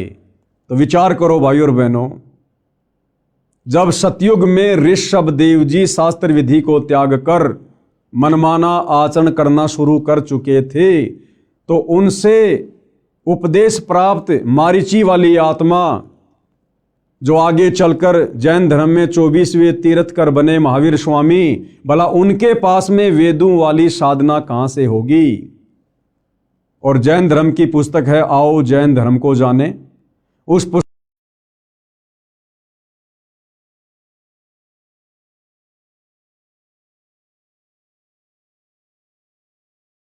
63 पाखंड मत यानी शास्त्र विधि को त्याग के मनमाना आचरण। श्री ऋषभ देव जी ने गीता ज्ञान यानी चारों वेदों में बताई साधना के विपरीत शास्त्र विधि को त्याग कर मनमाना आचरण अपनी इच्छा से किया, जिससे कोई लाभ नहीं हुआ, ना होना था। अन्य प्रमाण गीता अध्याय 17 श्लोक 5 और 6 में इस प्रकार कहा है, जो मनुष्य शास्त्र विधि रहित यानी शास्त्र विधि को त्याग कर केवल मन कल्पित घोर तप को तपते हैं, यानी जो साधना गीता में लिखी है, जो साधना चारों वेदों में लिखी है, उसके अनुसार भक्ति साधना ना करके जो मनमुखी रूप से कोई तप करता है, कोई पैदल यात्रा करता है, कोई कावड़ लेके आता है, कोई कैसा कैसा घोर तप करता है, तो कहते हैं कि शास्त्र विधि को त्याग कर केवल मन कल्पित यानी जैसा मन में आया वैसी भक्ति शुरू कर दी, या जैसा किसी ने बता दिया कि भैया फला फला जगह एक पीपल का पेड़ है, उसके चारों तरफ लाल धागा बांधने से ये सुख हो जाएगा, बेटा हो जाएगा। ये होते मन कल्पित कर्म, केवल मन कल्पित घोर तप को तपते हैं। वे शरीर में प्राणियों व कमल चक्रों में विराजमान शक्तियों को तथा हृदय में स्थित मुझको भी दुखी करने वाले हैं, वो कृष करते हैं। उन अज्ञानियों को तू आसुर स्वभाव के जान। भाई गीता ज्ञान देने वाला भगवान हिंदू भाई बहनों को विशेष तौर पर समझना चाहिए। ये गीता जी का ज्ञान पढ़ाया जा रहा आपको, कौन सा अध्याय है, कौन सा श्लोक है। आगे चलकर आपको गीता प्रेस गोरखपुर से प्रकाशित उस गीता के पेज भी दिखाए जाएंगे आपकी संतुष्टि के लिए।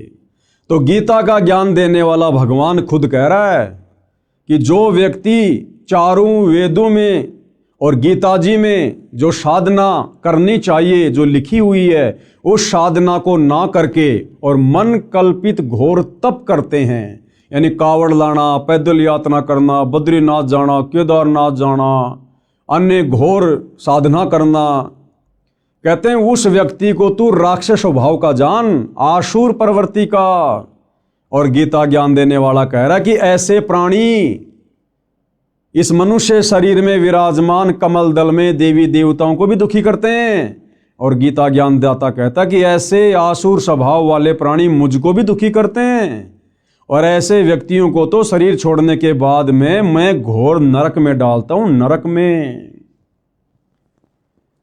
गीता अध्याय 17 श्लोक 5 और 6 में इस प्रकार कहा है, जो मनुष्य शास्त्र विधि रहित यानी शास्त्र विधि को त्याग कर केवल मन कल्पित घोर तप को तपते हैं, वे शरीर में प्राणियों व कमल चक्रों में विराजमान शक्तियों को तथा हृदय में स्थित मुझको भी दुखी करने वाले हैं, वो कृष करने वाले हैं।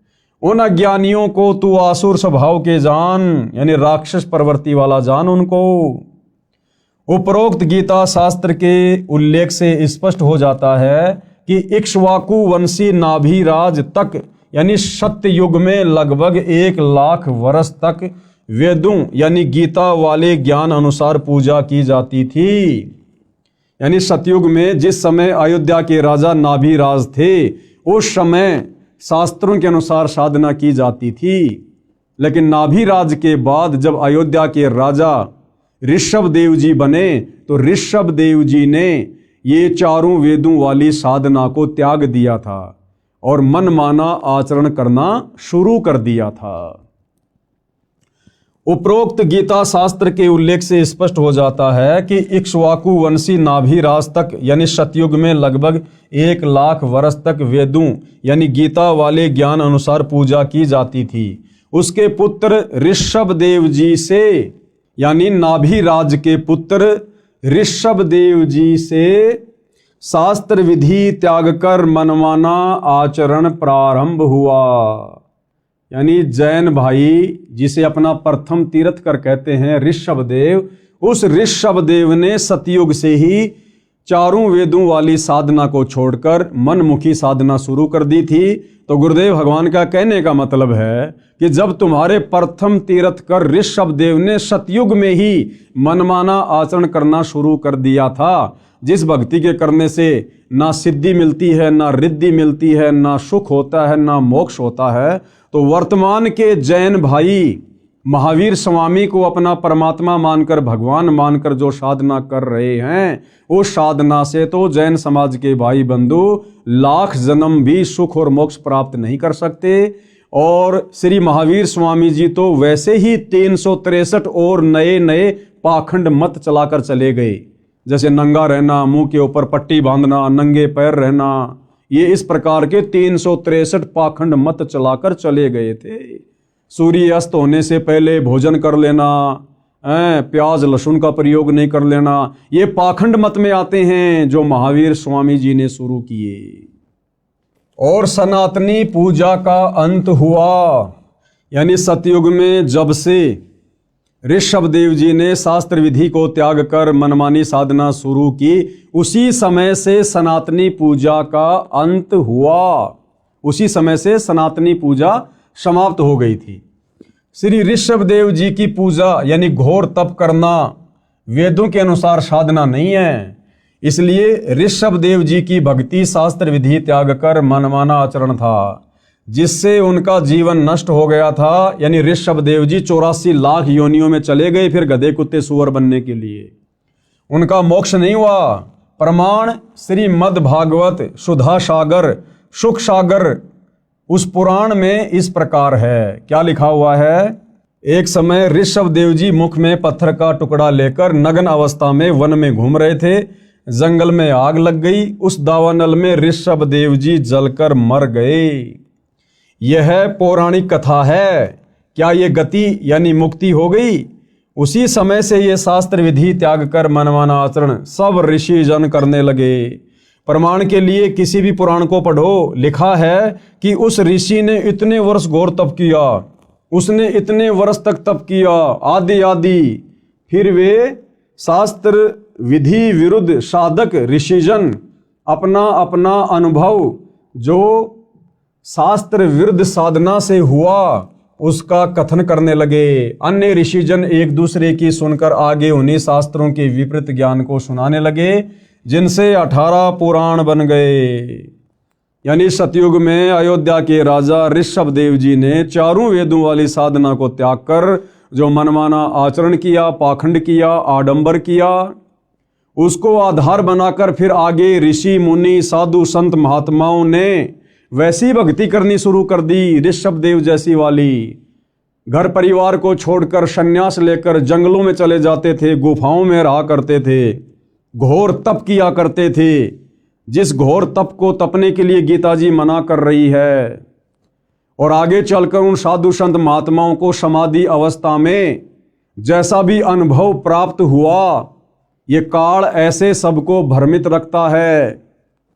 और जैसा भी उनको अपनी भक्ति साधना से तप करने से जो भी अनुभव प्राप्त हुआ, उस अनुभव को आगे चलकर उन साधु संत महात्माओं ने आम व्यक्तियों के लिए पुस्तकों के रूप में लिखना शुरू कर दिया, जिससे 18 पुराणों की रचना हुई, 18 पुराण बने। और वही 18 पुराण आज हम हिंदू समाज के भाई बहन पढ़ रहे हैं, जिन पुराणों में गीता और वेदों के अनुसार शास्त्र अनुकूल साधना नहीं है। 90% ज्ञान इन 18 पुराणों में उन साधु संत महात्माओं का जो उन्होंने मनमाना आचरण किया, जैसा उनको अनुभव हुआ, केवल वही वर्णित है जो हमारे किसी काम का नहीं है। यानी इन 18 पुराणों में जो ज्ञान गीता और चारों वेदों से मिलता है वो सत्य है। इसके अलावा उनका जो अपना पर्सनल भक्ति अनुभव है वो हमने स्वीकार नहीं करना है। वो शास्त्र विधि को त्याग कर मनमाना आचरण है, मनमाना ज्ञान है, जिससे हमारी मुक्ति संभव नहीं है। पुराण ऋषियों के अनुभव की देन है। ये पुराण क्या है? ऋषियों के अनुभव की देन है, जिनमें सारा का सारा ज्ञान वेदों व गीता के विपरीत है। श्री ब्रह्मा जी, श्री विष्णु जी तथा श्री शंकर जी ने भी घोर तप किया, जो गीता शास्त्र के विपरीत मनमानी साधना है। अब बताओ भाई और बहनों, इसलिए सतगुरु रामपाल जी कहते हैं कि ब्रह्मा विष्णु महेश को भी संपूर्ण आध्यात्मिक ज्ञान नहीं है। ब्रह्मा विष्णु महेश भी 184 योनियों में जाते हैं, अपने कर्म का भोग भोगते हैं। इनके पास भी मुक्ति का साधन नहीं है। क्यों? क्योंकि ब्रह्मा विष्णु महेश भी शास्त्रों के विरुद्ध साधना करते हैं। इस कारण से भाई और बहनों, उस परमपिता परमेश्वर को, परम अक्षर ब्रह्म को, सत्य पुरुष को, कबीर देव को सत्य साधना बताने के लिए इस पृथ्वी पर स्वयं ही मनुष्य रूप में, मनुष्य के बच्चे के रूप में प्रकट होकर आना पड़ता है, ये ज्ञान आप और हमारे तक पहुंचाने के लिए। और हम उनके द्वारा बताए गए सूक्ष्म ज्ञान को इतना जल्दी स्वीकार नहीं करते हैं। क्यों? क्योंकि तब तक हमारे ऊपर हमारे धर्म गुरुओं के अज्ञान का बहुत गहरा रंग चढ़ चुका होता है। हम केवल उन ऋषि मुनियों के द्वारा लिखे गए पुराणों वाले ज्ञान को ही सत्य ज्ञान मानकर साधना में लगे हुए होते हैं, जिस कारण से वो सत्य ज्ञान हमें सत्य प्रतीत नहीं होता है। वर्तमान में सनातन धर्म का नाम वैदिक धर्म तथा हिंदू धर्म भी प्रचलित है। यानी सनातन धर्म को ही वैदिक धर्म कहते हैं और हिंदू धर्म भी उसी को कहा जाता है।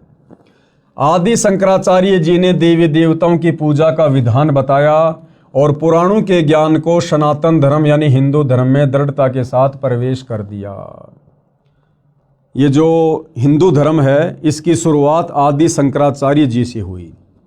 आदि शंकराचार्य जी आज से लगभग 3200 वर्ष पहले हुए हैं और उन्होंने यहाँ आकर हम प्राणियों को शास्त्रों के विरुद्ध, चारों वेदों के विरुद्ध देवी देवताओं की पूजा पर आधारित कर दिया, जिस कारण से हिंदू धर्म की शुरुआत हुई। आदि शंकराचार्य जी ने देवी देवताओं की पूजा का विधान बताया और पुराणों के ज्ञान को सनातन धर्म यानी हिंदू धर्म में दृढ़ता के साथ प्रवेश कर दिया। गीता अध्याय 4 श्लोक 1 और 2 को फिर पढ़ते हैं, जिनमें गीता ज्ञानदाता ने अर्जुन से कहा है कि मैंने इस योग यानी गीता वाले वेद ज्ञान को, क्योंकि श्रीमद् भगवत गीता चारों वेदों का सार है यानी संक्षिप्त रूप है, इस तथ्य को पूरा हिंदू समाज मानता है। तो गीता ज्ञानदाता ने क्या कहा कि ये गीता वाला ज्ञान, चारों वेदों वाला ज्ञान, सबसे पहले मैंने किसको कहा? सूर्य से कहा था। सूर्य ने अपने पुत्र वैश्वत यानी मनु से कहा और मनु ने अपने पुत्र इक्ष्वाकु से कहा। गीता अध्याय 4 श्लोक 1 में इसका वर्णन है। हे परंतप अर्जुन, इस प्रकार परंपरा से प्राप्त इस योग यानी ज्ञान को, यानी गीता उर्फ वेद ज्ञान को राज ऋषियों ने जाना। किसने जाना? इन राज ऋषियों ने जाना। मनु जैसे ने, वैश्वत जैसे ने, इक्ष्वाकु जैसे ने, ये राजाओं के दरबार में रहा करते थे, उनके धर्मगुरु बनकर, राजगुरु बनकर। तो गीता ज्ञान देने वाला भगवान कह रहा कि हे अर्जुन, इस प्रकार इस ज्ञान को इन राज ऋषियों ने जाना। हे परंतप अर्जुन, इस प्रकार परंपरा से प्राप्त इस योग को यानी गीता उर्फ वेद ज्ञान को राज ऋषियों ने जाना, किंतु उसके बाद वह योग यानी वेद ज्ञान बहुत समय से इस पृथ्वी लोक में नष्ट हो गया यानी लुप्त हो गया। गीता अध्याय 4 श्लोक 2 में ऐसा वर्णन है। ध्यान दें तो श्लोक 2 के मूल पाठ में नष्ट शब्द है, जिसका अर्थ नष्ट हो गया सटीक अर्थ है। राजा नाभिराज तक सतयुग लगभग 1 लाख वर्ष व्यतीत हो चुका था। यानी जिस समय सतयुग की शुरुआत में राजा नाभिराज अयोध्या के राजा थे, वो लगभग 1 लाख वर्ष तक अयोध्या के राजा रहे। उस समय तक ये शास्त्रों के अनुसार साधना होती थी, सनातनी पूजा होती थी, चारों वेदों के अनुसार साधना होती थी। और नाभिराज के बाद यानी सतयुग की शुरुआत के 1 लाख वर्ष बाद फिर ये ज्ञान धीरे धीरे नष्ट होना शुरू हो गया। राजा नाभिराज तक सतयुग लगभग 1 लाख वर्ष व्यतीत हो गया था। गीता का ज्ञान द्वापर के अंत में यानी कलयुग से लगभग 100 वर्ष पहले बोला गया था। गीता जी का ज्ञान कब बोला गया? कलयुग की शुरुआत से 100 वर्ष पहले यानी द्वापर युग के अंत में, यानी जिस समय सतयुग में नाभिराज अयोध्या के राजा थे उसके लगभग 38 या 39 लाख वर्ष बाद द्वापर के लास्ट में गीता जी का ज्ञान बोला गया। अब भाइयों और बहनों, सतयुग की शुरुआत में 1 लाख वर्ष तक वेदों के अनुसार साधना होती थी और द्वापर के अंत तक यानी बीच में जो ये 39 लाख वर्ष का समय है, इस समय केवल शास्त्र विधि को त्याग कर मनमाना आचरण किया जा रहा था, वेदों के विपरीत साधना की जा रही थी। और गीता का ज्ञान बोला गया अब द्वापर के अंत में 39 लाख साल बाद। अब इस गीता में वो वेदों वाला ज्ञान है जो सतगुरु रामपाल जी बता रहे हैं, समझा रहे हैं। तो अब भगत समाज को वो वास्तविक वेदों वाला ज्ञान स्वीकार करने में जो ज्ञान 39 लाख वर्ष तक लुप्त रहा, ना किसी को पता था ना किसी ने बताया, अब सतगुरु रामपाल जी उसी सतयुग वाले वेदों वाले ज्ञान को और वेदों से ऊपर सूक्ष्म वेद के ज्ञान को जब अपने सत्संगों के माध्यम से बताते हैं, समझाते हैं, तो अब किसी भी समाज के व्यक्ति को आसानी से स्वीकार नहीं हो रहा है। सबसे बड़ी विडंबना सतगुरु रामपाल जी के सामने वर्तमान में ये है। ध्यान से पढ़िए भाई और बहनों। राजा नाभिराज तक सतयुग लगभग 1 लाख वर्ष व्यतीत हो गया था। गीता का ज्ञान द्वापर के अंत में यानी कलयुग से लगभग 100 वर्ष पहले बोला गया था। गणित की रीति से नाभिराज के बाद यह गीता का ज्ञान 37,87,900 वर्ष बाद बोला गया है। इस दौरान सब ऋषियों ने वेदों के विपरीत साधना की, यानी 37,87,900 वर्ष तक ये जितने भी साधु संत महात्मा ऋषि जिनके बड़े बड़े हम नाम सुनते हैं, विश्वामित्र जी, वेद व्यास जी, पाराशर ऋषि जी, दुर्वासा ऋषि जी, इन्होंने वेदों के विरुद्ध साधना की, तपस्याएं की, वेद विरुद्ध ज्ञान पर इन्होंने दुनिया को लगाया। गणित की रीति से नाभिराज के बाद यह गीता का ज्ञान 37,87,900 वर्ष बाद बोला गया है। इस दौरान सब ऋषियों ने वेदों के विपरीत साधना की, जिसका प्रमाण तथा परिणाम 18 पुराण है। यानी इन 18 पुराणों में इन साधु संत महात्माओं ऋषियों की जो अपनी थ्योरी है, इन्होंने जो मनमानी साधना की और समाधि अवस्था में जैसा इनको अनुभव हुआ परमात्मा के विषय में, भक्ति के विषय में, उसी का वर्णन इन्होंने पुस्तकों के माध्यम से कर दिया, जिसको 18 पुराण कहा जाता है। यानी 18 पुराणों में कंप्लीट ज्ञान नहीं है, वेदों वाला ज्ञान भी नहीं है, गीता वाला ज्ञान भी नहीं है। ऋषि विशेष के अनुभव ज्यादा हैं जो हमारे किसी काम के नहीं हैं। पुराणों में कोई भी साधना गीता यानी वेदों के अनुसार नहीं है। इन पुराणों में कोई भी साधना वेद या गीता के अनुसार नहीं है। यहां केवल 2 शब्द लिख रहा हूं ताकि बुद्धिमान संकेत समझें।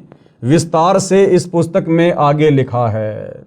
यानी सतगुरु रामपाल जी कहना ये चाहते हैं कि भाई, अगर आपने सत्य आध्यात्मिक ज्ञान समझना है, आपने वेदों वाला ज्ञान और वेदों से ऊपर सूक्ष्म वेद का ज्ञान समझना है, अपने मनुष्य जन्म को भक्ति करके सफल करना है, अपना मोक्ष करवाना है, दुखों से छुटकारा प्राप्त करना है, और जब तक हम यहाँ रहेंगे तब तक आपको सुख प्राप्त करना है, तो आपने बहुत ही धैर्य पूर्वक इस सत्य ज्ञान को जो वर्तमान में सतगुरु रामपाल जी के द्वारा बताया जा रहा है, समझाया जा रहा है सत्संगों के माध्यम से या पुस्तकों में लिखकर, उसको बहुत ही धैर्यपूर्वक और निष्पक्ष होकर सुनने और समझने की आवश्यकता है। प्रमाण गीता के विपरीत साधना का गीता अध्याय 9 श्लोक 25 में कहा है कि जो पितर पूजता है पितरों को प्राप्त होगा। गीता अध्याय 9 श्लोक 25 में लिखा है कि जो व्यक्ति पितरों की पूजा करता है वो पितरों को प्राप्त होगा। यानी हम जो अपने बाप दादाओं के श्राद्ध निकालते हैं, ये पितृ पूजा है, ये भूत पूजा है।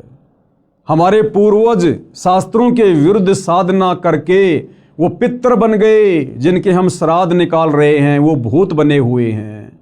तो यदि हम गीता अध्याय 9 श्लोक 25 के अनुसार पितृ पूजा करेंगे, भूतों की पूजा करेंगे, श्राद्ध निकालेंगे, समाधि पूजेंगे, तो हम अपने पूर्वजों के पास चले जाएंगे जो भूत बने हुए हैं, जो पितृ बने हुए हैं।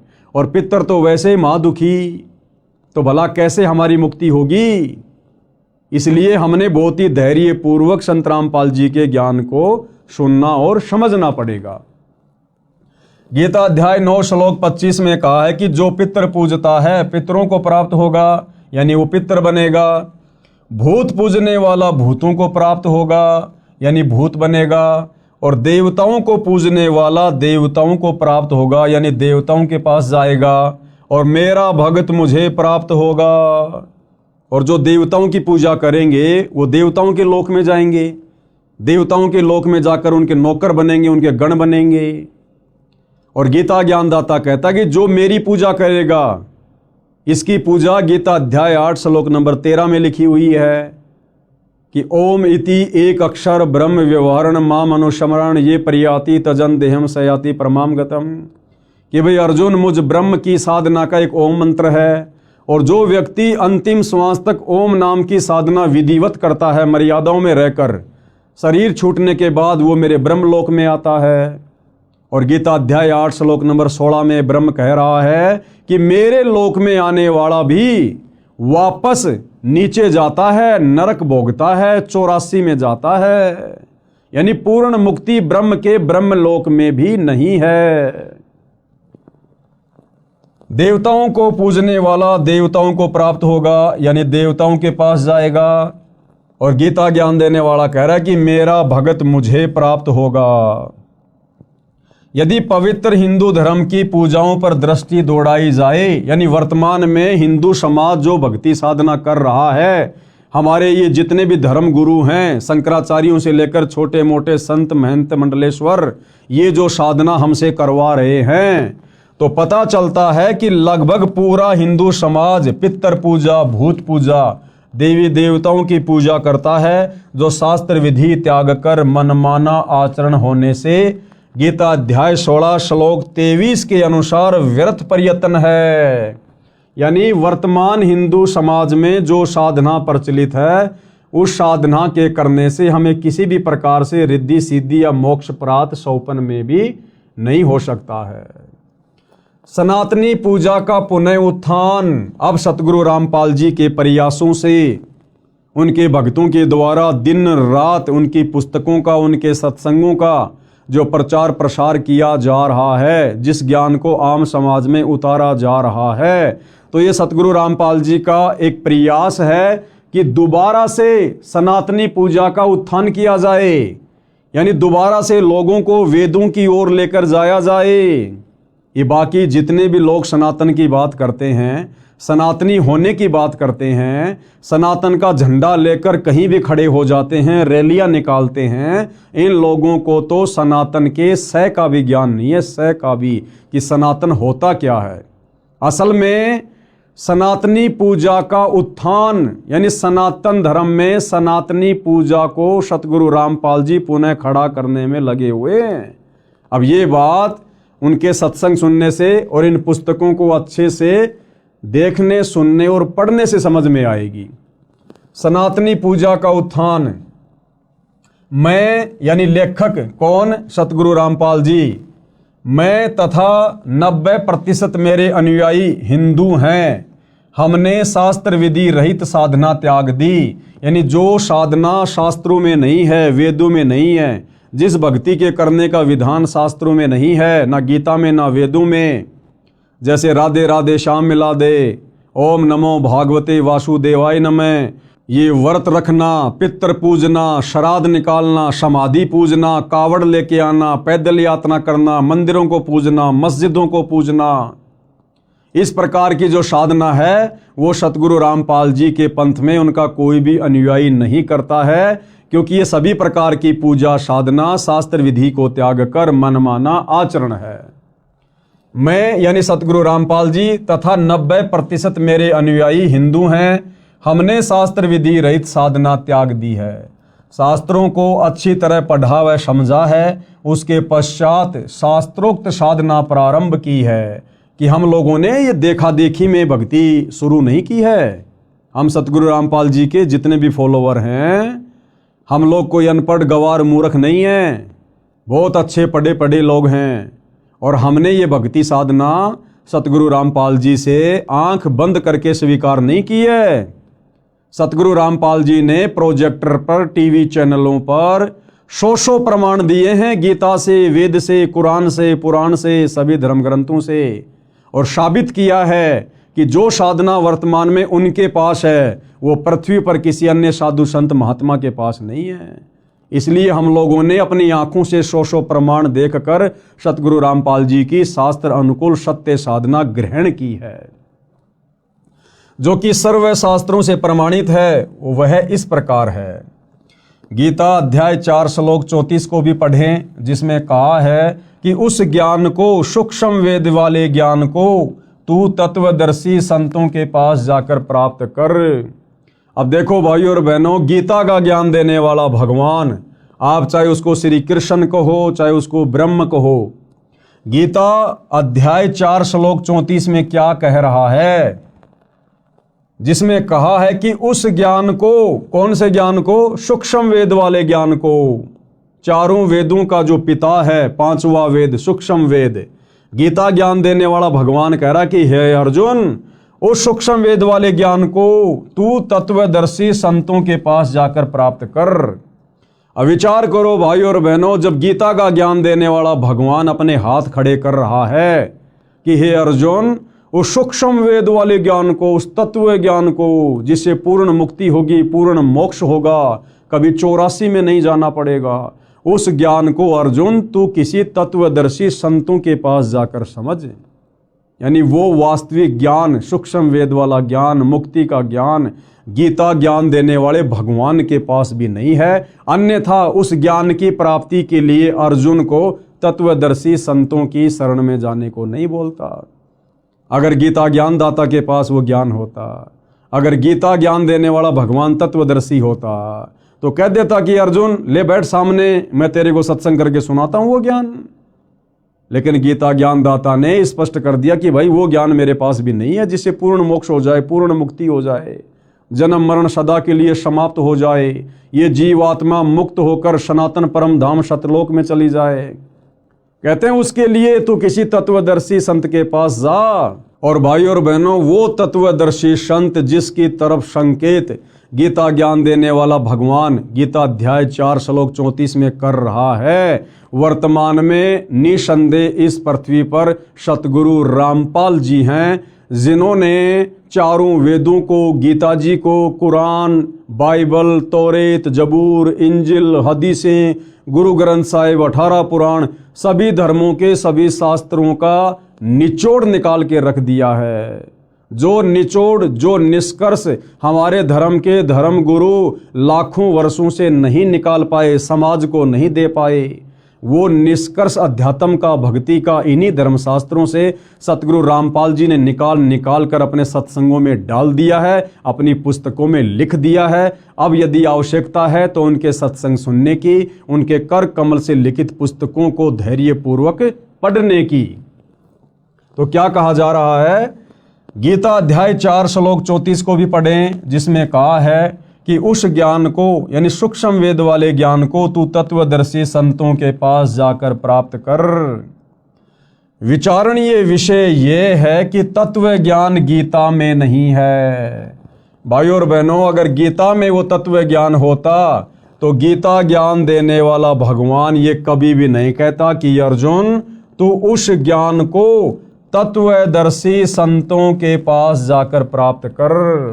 इसलिए यहाँ पर क्या कहा गया है, इसलिए यहाँ पर कहा जा रहा है कि विचारणीय विषय यह है कि तत्व ज्ञान गीता में नहीं है। यदि होता तो गीता ज्ञान देने वाला ये नहीं कहता कि तत्व ज्ञान को तत्वदर्शी संतों से जान। तत्वदर्शी संत के अभाव में मानव समाज मनमाना आचरण करके अपना मानव जीवन नष्ट कर रहा है। इस तत्व ज्ञान के अभाव में सतगुरु रामपाल जी को सतगुरु धारण ना करने के कारण, उनके प्रवचन सत्संग ना सुन पाने के कारण ये भगत समाज अपने अनमोल मनुष्य जीवन को वर्तमान में बर्बाद कर रहा है। भले चाहे कोई अपने आप को कितना ही ज्ञानी समझे, कितना ही बड़ा संस्कृत का ज्ञाता समझे, चाहे वो शंकराचार्य बन के क्यों ना बैठा है, वो व्यक्ति अपने मनुष्य जन्म को तत्वदर्शी संत की शरण के अभाव में नष्ट कर रहा है। और भाई और बहनों, जब ये ज्ञान गीता ज्ञान देने वाले भगवान के पास नहीं है तो यहाँ के शंकराचार्यों के पास में कहाँ से आ जाएगा।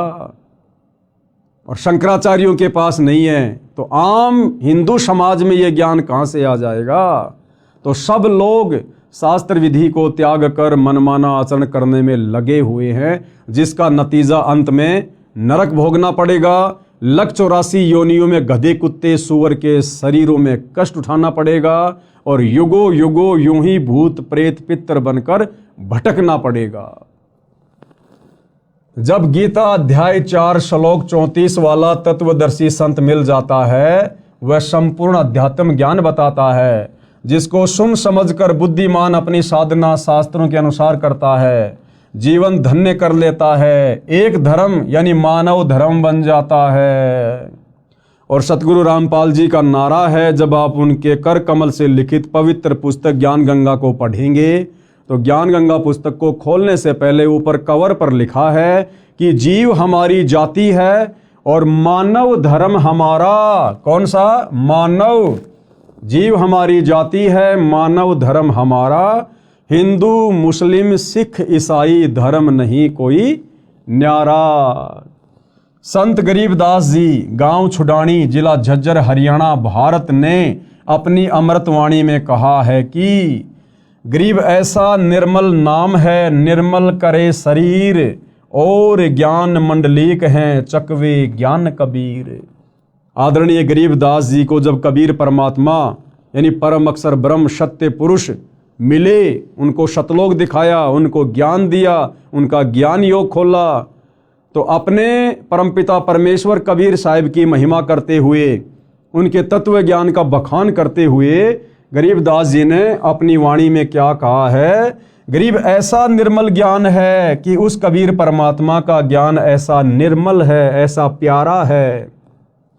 निर्मल करे शरीर, यानी जब हम उसके ज्ञान को ग्रहण करके, उनकी शरण ग्रहण करके, उनके द्वारा बताई गई साधना करेंगे तो हमारा शरीर निर्मल होता चला जाएगा, हमारे पाप कर्म उस साधना के करने से कटते चले जाएंगे। और ज्ञान मंडलीक है, उस कबीर परमात्मा के तत्व ज्ञान के अलावा और पृथ्वी पर जो भी ज्ञान है किसी भी साधु संत महात्मा का, कहते हैं वो तो मंडलीक है। मंडलीक यानी क्षेत्रीय ज्ञान है। और ज्ञान मंडलीक है चकवे ज्ञान कबीर। और कबीर जी का जो तत्व ज्ञान है, शास्त्र अनुकूल ज्ञान है, वो तो चकवे यानी जैसे चक्रवर्ती राजा होता है, पूरी पृथ्वी पर उसका साम्राज्य होता है, तो कबीर जी का जो तत्व ज्ञान है उसको चकवे ज्ञान की संज्ञा दी गई है। यानी सारी सृष्टि में केवल कबीर जी का ही ज्ञान सत्य है। अर्थात संत गरीबदास जी ने कहा है कि सच्चा नाम ऐसा कारगर है जो आत्मा को निर्मल कर देता है। अध्यात्म ज्ञान शरीर के कष्ट भी दूर करता है। कबीर साहिब का अध्यात्म ज्ञान चकवे चक्रवर्ती यानी ऑलराउंडर है। अन्य ज्ञान मंडलिक यानी क्षेत्रीय यानी लोक वेद है। संत गरीबदास जी को 10 वर्ष की आयु में परमात्मा सर्वोपरि लोक सनातन परम धाम यानी सत्यलोक से आकर गांव छुडानी जिला झज्जर हरियाणा प्रांत में मिले थे, उनकी आत्मा को ऊपर ले गए जहां परमात्मा रहते हैं। अब भाई और बहनों, वो परमात्मा कौन है, वो दिखने में कैसा है, उस परमात्मा की भक्ति क्या है, उस परमात्मा की प्राप्ति कैसे होगी, इन समस्त बातों का जिक्र हम इस पवित्र पुस्तक हिंदू साहिबान नहीं समझे गीता वेद पुराण इसके अगले एपिसोड यानी वीडियो नंबर 2 में समझेंगे। फिलहाल भाई और बहनों, इस पुस्तक की भूमिका पर हम वीडियो बना रहे हैं। इस पुस्तक का वास्तविक ज्ञान भूमिका समाप्त होने के बाद शुरू होगा। तो सभी से हाथ जोड़कर विनती है, प्रार्थना है, धैर्य पूर्वक आप जी इस पुस्तक पर बन रहे वीडियो को देखते रहिए। निसंदेह परमपिता परमेश्वर कबीर साहेब यानी वर्तमान में जो सतगुरु रामपाल जी के रूप में धरती पर प्रकट हैं, उनके आशीर्वाद से यदि हम उनसे प्रार्थना करते रहेंगे तो अवश्य वे हमें सद्बुद्धि प्रदान करेंगे, हमारा ज्ञान योग खोलेंगे और हम इस अनसुलझे आध्यात्मिक ज्ञान को उनकी विशेष दया से समझते जाएंगे और अपनी आत्मा का कल्याण करवाएंगे। तो भाई और बहनों, गुरुदेव भगवान के आशीर्वाद से आज के इस वीडियो में केवल इतना ही। कल परमपिता परमेश्वर जी के आशीर्वाद से रात्रि 9 बजे सभी भाई बहन दास के फेसबुक पेज पवन दास इस लाइव के ऊपर लाइव जुड़िए। तब तक गुरुदेव भगवान हम सबको आज्ञा दें, आशीर्वाद दें। बंदी छोड़ सतगुरु रामपाल जी भगवान की जय हो।